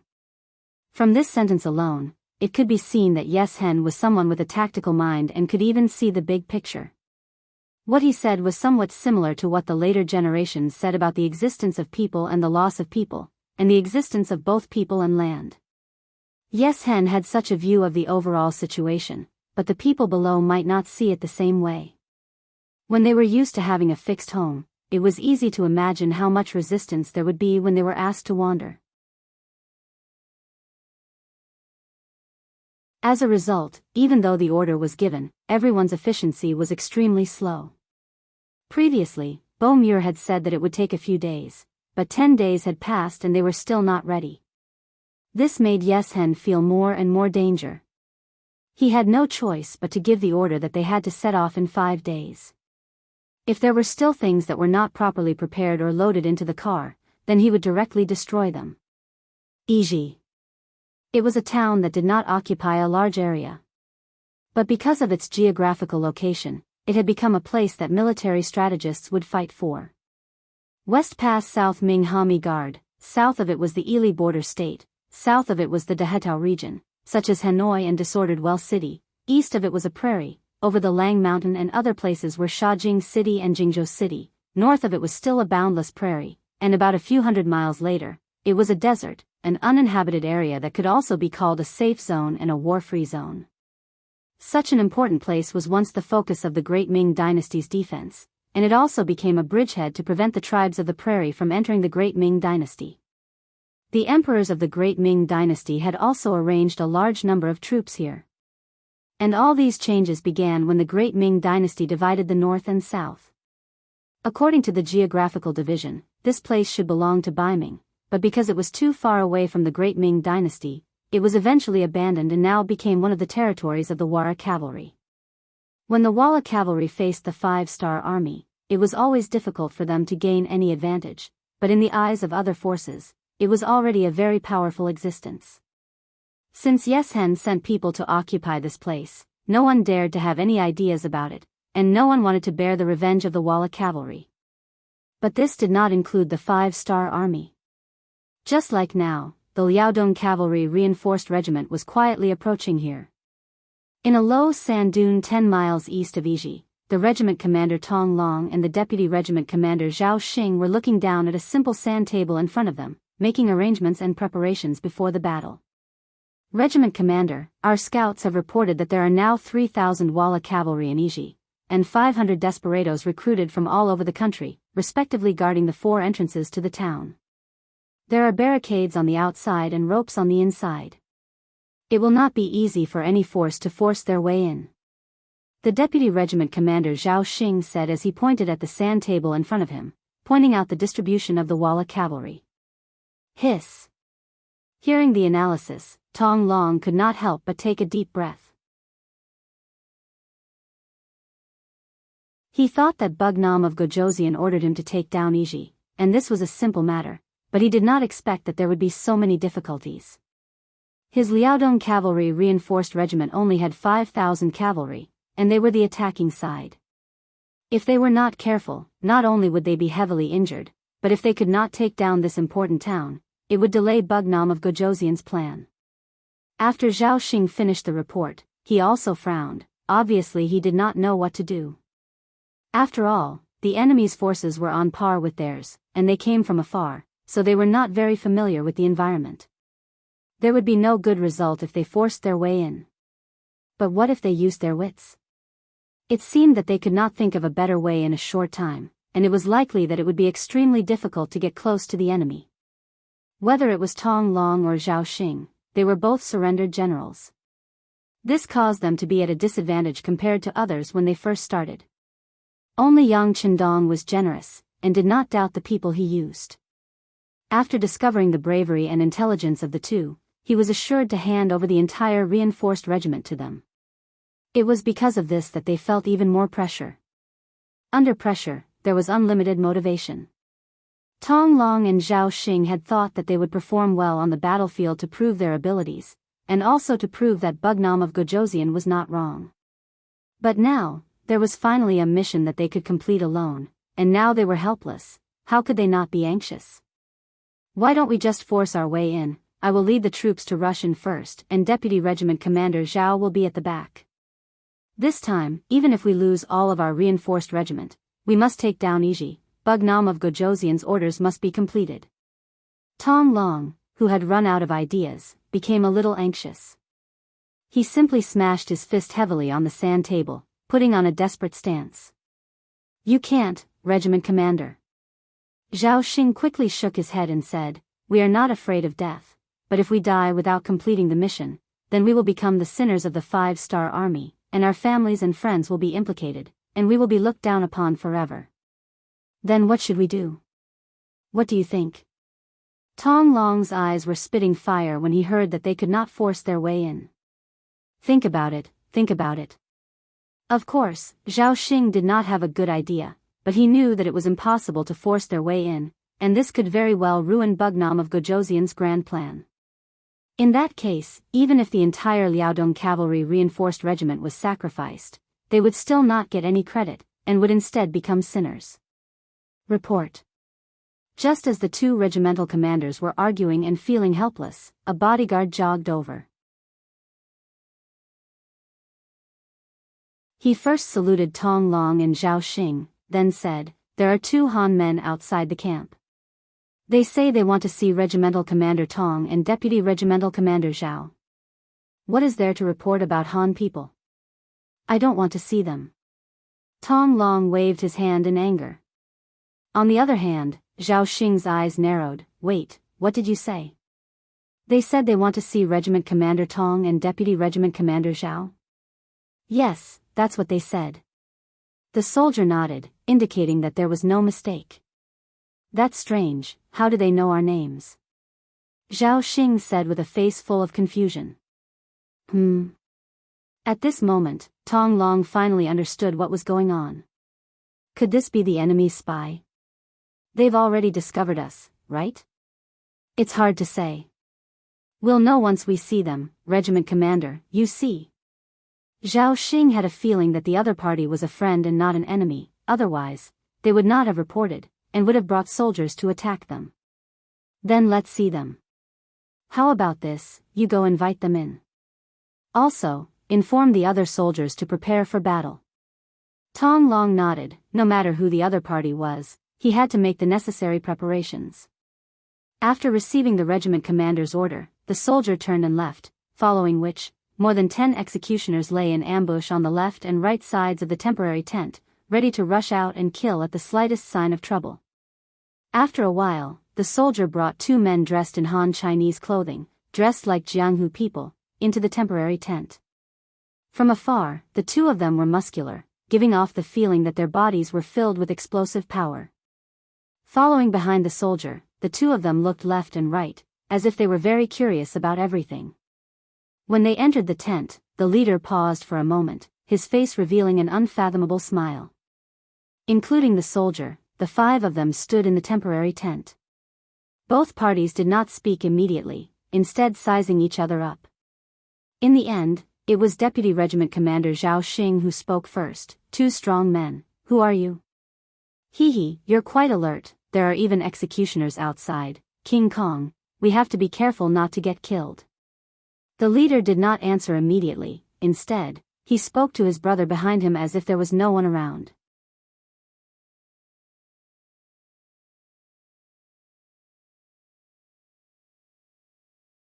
Chapter 1195. Tiger King, they're just trying to scare us, right? I'm a coward, what should we do?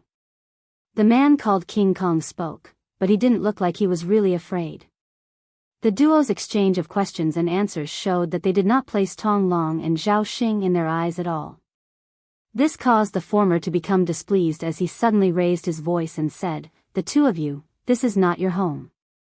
If you have something to say, just say it. If you continue to cause trouble, I will have no choice but to treat you as enemies and take you down first." Oh, look, you're still anxious. Ha, King Kong, show us your identity. Tiger King laughed, obviously amused by Tong Long's behavior. Although he said that, his right hand shook and a green military certificate was taken out just like that.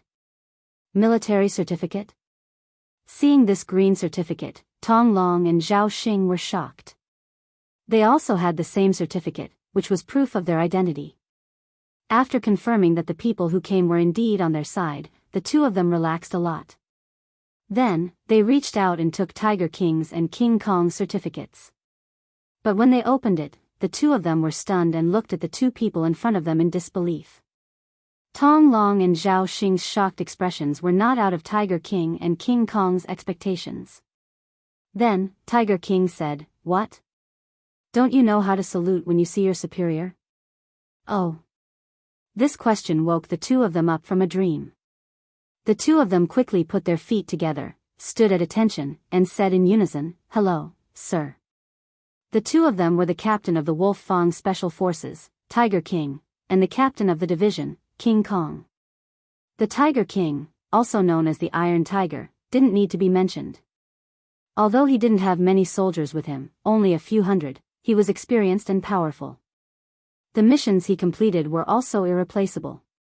His military rank had long since been promoted to the rank of senior colonel. Even King Kong, who was the captain of the division, was also a colonel.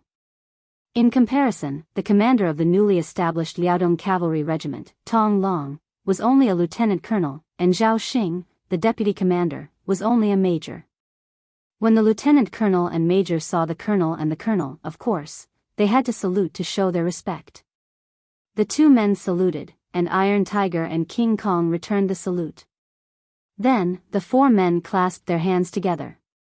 Tong Long said excitedly, "I've long heard from Commander Bai Shuang that there's an extremely mysterious Wolf Fang Special Forces in the 5-star Army. You've completed a mission that even thousands of soldiers and horses would find difficult to complete. It's really admirable. I didn't expect to finally meet you now." "That's right. We've admired you for a long time. I didn't expect to meet you here. It's just that you're here for." Although Deputy Commander Zhao Xing had some guesses in his heart, he still couldn't be sure before he received a concrete answer. Tai Hu laughed heartily and said, "We are here on the orders of the 6th young master to help you capture Iji. How is it? Do you have any leads?" "Ah. That's great." Hearing that they were here to help him, Tong Long was naturally overjoyed. If he still needed the help of others for a mission, he wouldn't be in a good mood. However, Yiji was a place that was easy to defend and hard to attack. It couldn't be better if someone came to help him. Yes, thank you Wolfang Special Forces for coming to help. To be honest, the commander and I were still worried about the mission. We really couldn't think of any better ideas. Zhao Xing said excitedly. He seemed to have seen the hope of capturing Yiji. The two men were so honest that Tai Hu had a good impression of them. He laughed and said, to be honest, when we received the orders from the sixth young master to help you capture Yiji, we didn't really understand it. It's just one soldier and a few more important towns. You have 5,000 cavalrymen.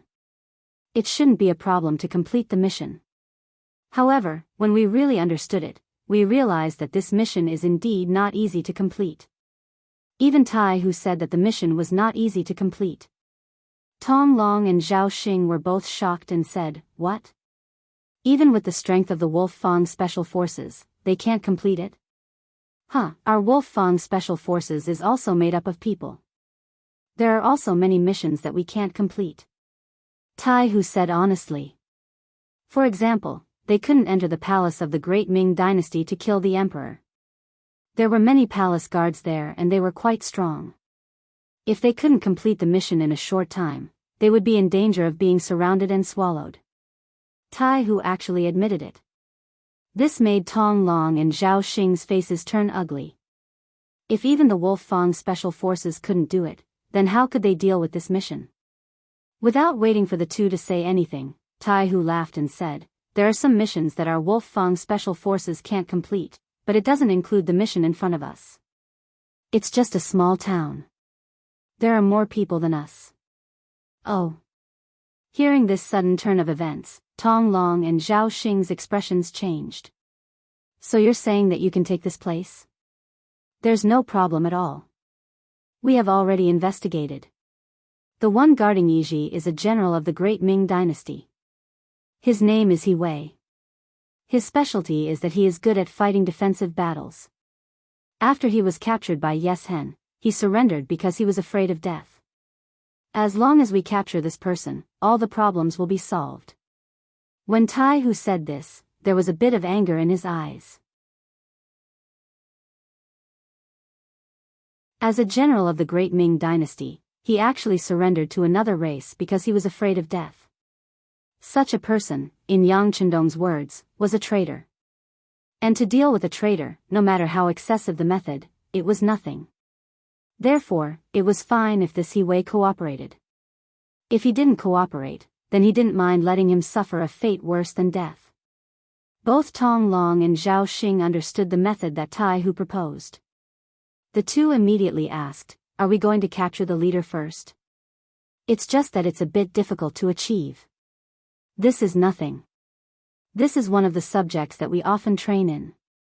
Plus, the other party doesn't know that we are here, so the chance of success is 90%. At this time, King Kong, who hadn't spoken much, spoke, 90%. Then 10% is? When he heard that it wasn't 100% certain, Tong Long asked with concern. According to the sixth young master, there is no mission that can be 100% successful before the mission is carried out. Therefore, we only said 90%, but it's no different from 100%. Tai Hu explained with a smile, which was equivalent to giving the other two people confidence. So that's the reason. Tong Long and Zhao Xing chuckled, then asked, then when will the mission be carried out? What do we need to do? The sixth young master is urging us to take action tonight. We need the cooperation of the two commanders. When the time comes, it'll be like this. In the following time, as the person with the highest military rank, Tai Hu became the overall commander and came up with a military plan to capture Yeshen. He Wei. He wasn't very tall, and he was even a little chubby. He had a round face, a big mouth, and his eyes were sometimes cloudy and sometimes clear. He gave people a feeling that they couldn't see through him. Speaking of which, he was very capable, especially when he came up with a series of defensive tactics. He once made the grassland cavalry, who wanted to come to the Great Ming Dynasty to harvest grain, suffer a lot. Later on, the Great Ming Dynasty was divided into two. For example, the army guarding the border didn't have any logistical support for a long time. Under Yeshin's heavy siege, they finally surrendered because they had no food. As the general guarding the city, He Wei was naturally taken care of. At first, Yes Hen tried to reason with him and wanted to be used by him. Unfortunately, he didn't move him even when he offered him a high position, a generous salary, and even money and beautiful women. Later on, he wanted to kill him out of anger. However, he didn't expect that he would find his weakness. He was extremely afraid of death. Since He Wei didn't die, he naturally became the general that Yes Hen chose. He was given the mission of guarding the important town, Yes Hen. After accepting the mission, He Wei made full use of his strength. Although he didn't have many troops, he was able to defend Iji like it was an impregnable fortress. In his words, it would be impossible for anyone to take down this place without an army of 30 to 50,000. If such an army really appeared in the vicinity, he would have received the news long ago. At that time, whether it was asking for help from Yexian or Turpan in the west, they wouldn't ignore it. After all, taking down this place was equivalent to opening up a path to the other two places. Even if it was for their own sake, they had to take action. With these things to rely on, He Wei's heart could finally be at ease. However, after the previous experience of being captured, he stayed in his home in the town almost every day. When he needed to go out, he would be accompanied by at least 20 bodyguards to protect his safety. Yes Hen knew about this. He also knew that He Wei was a capable person, so he specially strengthened the level of protection.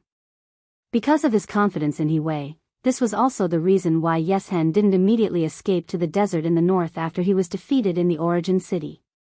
Instead, he went to Chaotic Well City first. There was still a way out, so he didn't need to panic. He took the opportunity to bring more people and supplies out, which would be more beneficial to his future development. However, Yes Hen didn't know that in order to cut off Yeshin's escape route, Yang Chendong actually sent out the most elite Wolf Fang special forces. This was a problem that had to be solved. If Yes Hen knew about it, he wouldn't have wasted so much time in Chaotic Well City. After the sun hung high for a day, it finally set when night came, and the moon hung high in the sky, overlooking the earth. Dong dong dong. The town guard beat the drum 3 times and shouted, "The weather is dry, be careful of candles." The sound echoed in the quiet city that had already fallen asleep, like a piece of music that lulled people to sleep. Just as the 2 guards walked through a street and turned to another street, 6 black shadows quietly appeared behind them.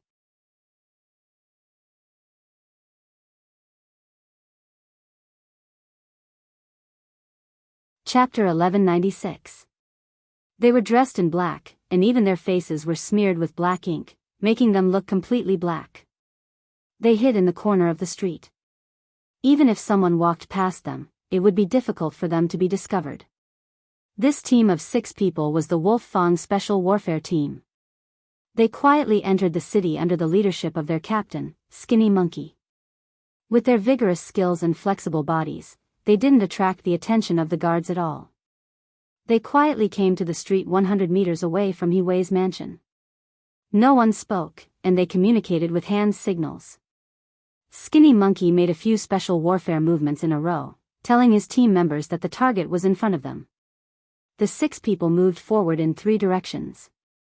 One person was responsible for the arrangements on the left, one person was responsible for the security on the right, and the last person followed him to climb over the wall and open the gate from the inside.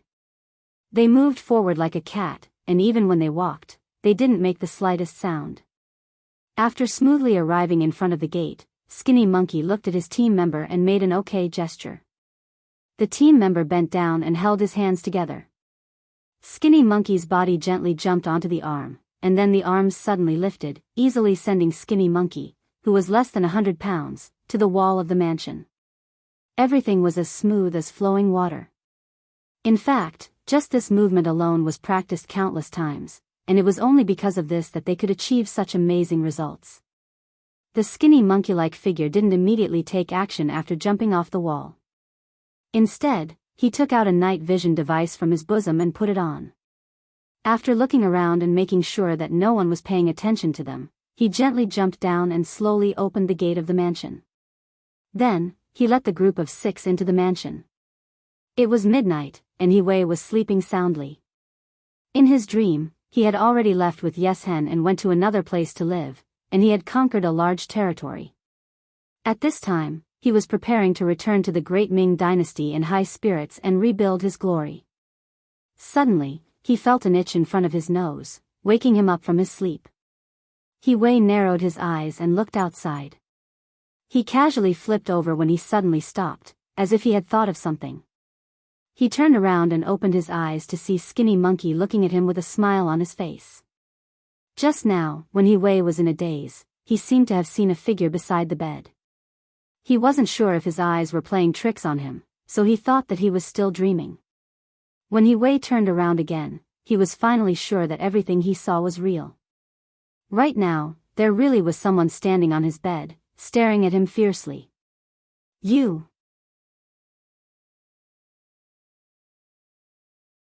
Out of instinct, He Wei wanted to shout, but as soon as the word, "you," left his mouth, he felt a sharp pain in his lower abdomen.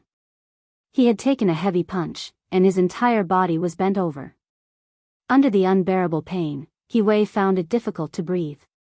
Suddenly, a sharp dagger appeared and slashed his left arm. Blood immediately flowed out. He Wei, who had wanted to ease the pain, couldn't help but cry out in pain. "You can scream, but after that, your tongue will be gone. I guarantee that you won't be able to make a sound for the rest of your life. Do you believe me?" The smiling face got closer and closer, and a voice that made one's heart as cold as ice rang in his ears. He Wei, who was afraid of death, saw that his left arm was still bleeding. How could he not know that the other party was serious? He immediately said softly, "No. I won't scream anymore. Hero, please spare my life. Please spare my life." As expected, He Wei was a person who was afraid of death. He was afraid that the information he had was wrong, so he had to waste more time talking. Now that he had found his weakness, the rest of the matter would be much easier to handle. It's easy to avoid suffering. Do as I say. In the quiet night, orders were sent out from the residents, and the entire Iji village started to move. Regardless of whether it was those who were on duty or those who were sleeping in their homes, they all received news from He Wei's personal guards that they were to gather immediately. The general had an order to pass down. Although many people were unhappy, and some were even cursing, they remembered what leader Yes Hen said before he left. If anyone dared to disobey General He Wei's orders, it was equivalent to disrespecting him. That person would be dismembered by 5 horses. Even though everyone was unhappy, they could only suppress their dissatisfaction and head towards the He residence. The candlelight in the He residence's meeting room wasn't very bright. Only He Wei's shadow could be seen clearly. Even the figures of the personal guards beside him couldn't be seen clearly. However, at this moment, no one cared so much. This was because just a moment ago, He Wei revealed a piece of news that they didn't expect. "Everyone, in a sand dune 10 miles away from our town, there are 2,000 5-star army cavalrymen hiding there. They are preparing to attack our Iji village tomorrow morning." What? The 5-star army's cavalrymen? Did they really come? That's too fast. They only have 2,000 cavalrymen. They are underestimating us. Humph. Let them come. When the time comes, we will show them our power and let them know that our Iji village is a land of death. That's right. Let's go back and prepare. We will definitely teach them a lesson tomorrow. The generals had different opinions, but their meaning was basically the same. They were all preparing their defense and waiting for the 5-star army to come and die. However, this wasn't the result that He Wei wanted to see. Seeing that no one was following his train of thought, he couldn't help but cough lightly and say, "What? Everyone is thinking about how to defend. Don't you know that the best defense is offense?" Offense? When this word came out from He Wei's mouth, it indeed shocked many people. Everyone looked at him as if they didn't know him. He Wei was a famous defense expert. Why did he suddenly change his mind and want to take the initiative to attack? How could He Wei not know what everyone was thinking when they looked at him? It was true that he didn't want to take the initiative to attack, but he couldn't control the fact that the personal guards beside him were disguised as Skinny Monkey and the others. He didn't forget how those personal guards who were supposed to protect him died tragically in front of him. Slash after slash, more than half of their flesh was cut off, but they were still alive.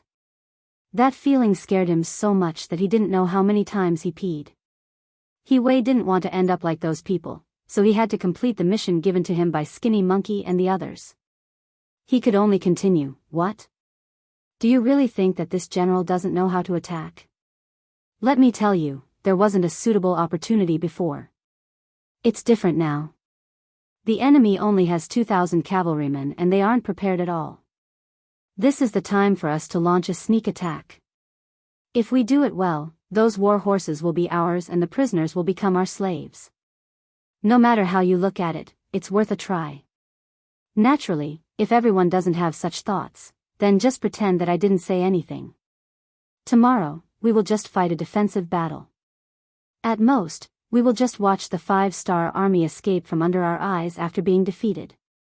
When they heard that taking the initiative to attack would give them so much spoils of war, all the generals' eyes lit up with excitement. Everything was good about following He Wei. In the past, it wasn't like the Biming army didn't try to attack them. However, they all failed and didn't pay much of a price. However, there was one point. Their spoils of war were too little. It could even be said that there was almost nothing. This was all because they only defended and never took the initiative to attack. Even when they saw the enemy retreat after failing to attack the city, they never took the initiative to attack. Thus, what benefits would there be for them? On the battlefield, if one wanted to develop and strengthen themselves, they had to continuously win battles. Not only could this increase the morale of the army, more importantly, it could also allow them to seize more resources and strengthen themselves through battles. Everyone was clear about this logic. As the saying goes, a horse won't get fat without feeding at night. For an army, the spoils of war after winning a battle would be so much that they could keep a lot of private goods. Now that the opportunity was placed in front of them, who would back off? General, he is right. Since the opportunity is right, I and my 1,000 cavalrymen will definitely participate in the battle. With the first general stepping forward, the others naturally wouldn't back off. Immediately, the 3,000 cavalrymen, including the leader of the 500 outlaws, all stepped forward, unwilling to be left behind. Everyone jumped forward. He Wei's face revealed a difficult expression as he said, "If all of you want to go out, then there must be people guarding the town." General let's go and return quickly. It's just 10 miles of land. We have 3,500 men against 2,000 cavalrymen. Furthermore, we launched a surprise attack. We can end the battle in less than 2 hours. In such a short time, there won't be any problems with the town. That's right. There aren't any other enemies nearby. It's just a few hours. That's right. Anyway, whoever wants to stay is fine. We have to go out and fight. Of course, we have to go out too. Everyone took the initiative to express their desire to fight. He Wei couldn't help but heave a sigh of relief. He could finally complete the mission given to him by Shou Ho. However, he still pretended to be in a difficult position and said, "Since that's the case, let's go and return quickly." Understood. The group of generals revealed looks of joy. Then, everyone quickly left the He residence and headed to the barracks. Everyone was afraid that if they were too slow, they wouldn't be able to reap the benefits. In less than an hour, all the soldiers in EG village had left the town. Other than some of the captains who stayed at home, there wasn't a single person who could leave.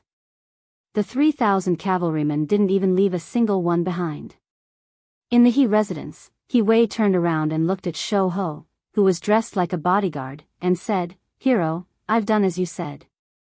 Can you spare my life?" Don't worry. As I said before, as long as you're obedient, you won't suffer." Hearing Shou Ho's words, He Wei couldn't help but heave a sigh of relief.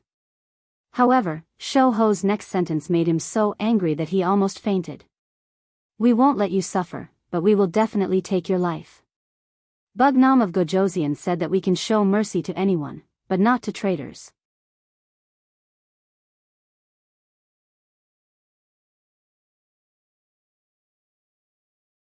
Chapter 1197.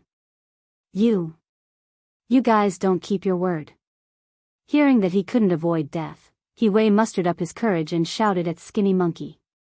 "I'm not breaking my promise. I only said that I wouldn't let you suffer. Now that I've killed you, I've fulfilled my promise, right?" Ha ha ha. Skinny Monkey-like laughed out loud. Then, a huge scimitar appeared in his hand and he raised it up high. The 3,500 Walla army soldiers who left the city excitedly chased after each other until they reached the sand dunes 10 miles away. However, they didn't see any sign of the 5-star army. Instead, they did find a lot of hoofprints. Some experienced soldiers concluded that there was a cavalry unit that stopped here for quite some time.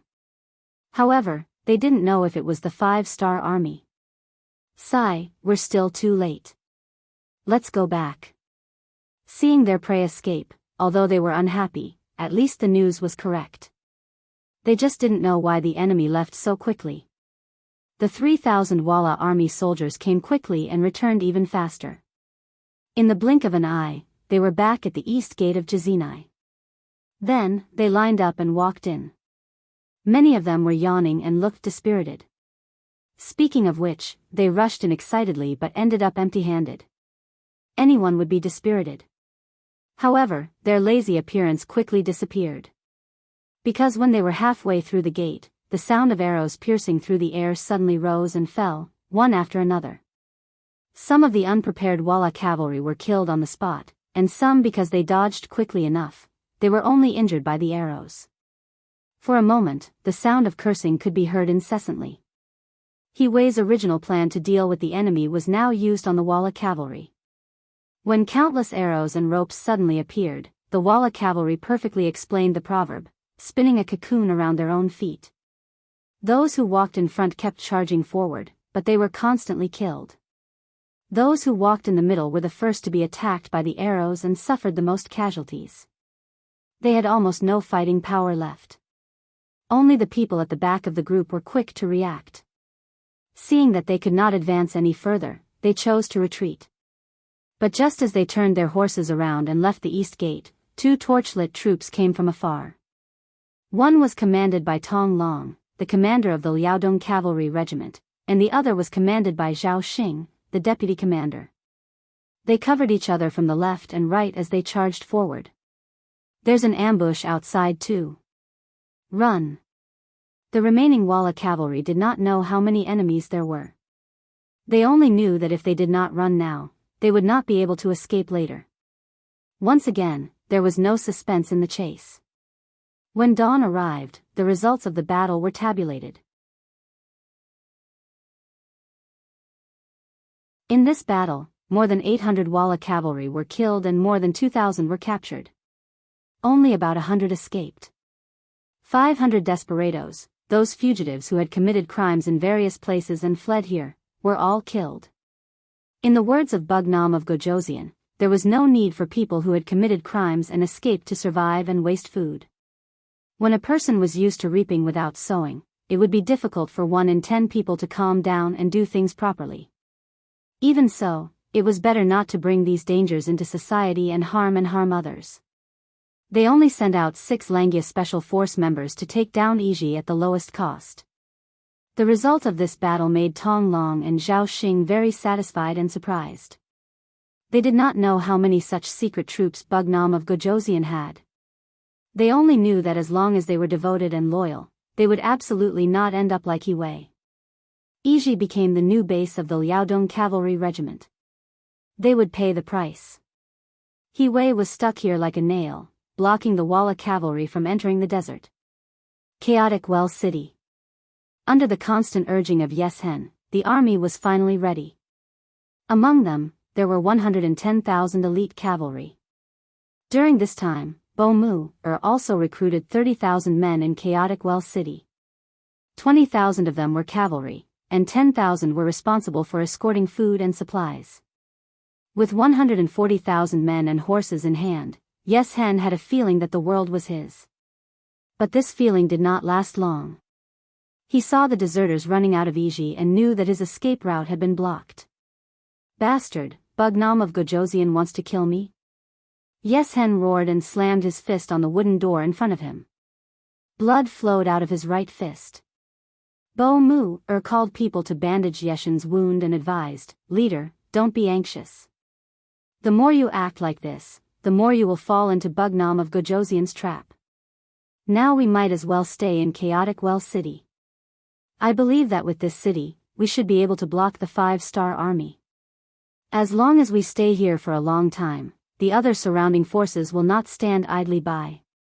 At this time, Mu still did not want to leave chaotic Well City. Perhaps it was the past few years that allowed him to gradually adapt to this place, to a stable life with a residence. No.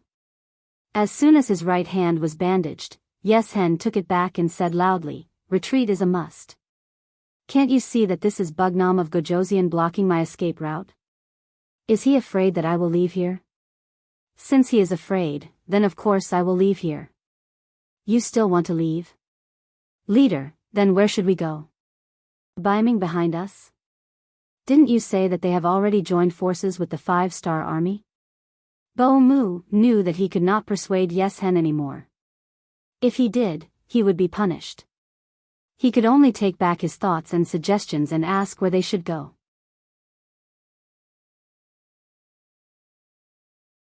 He did not answer immediately. Instead, after thinking for a long time, he said something shocking, "Go to Ilili. At this moment, not only Mu but also Chao Lu, who had just been promoted to become Yeshen's deputy general, repeated with a face full of shock. Looking at the shocked expressions of the two, Yes Hen could not help but laugh. "Look, even you two are so shocked. This must be something that even Bugnam of Gojoseon would not think of. Then let's go there. From here, we will go northwest, through Chili Mountain and Majuan Mountain, and head towards Ilili." Mu imagined the path in his mind. Then he said worriedly, "But if we go from there, we will have to pass through the Sha Zhou guards and Hami guards. Will Biming allow us to pass through? Even if they don't allow us, we have an army of 140,000. Even if they have 2 guts, they won't dare to have any ideas about us. All right, this matter is decided.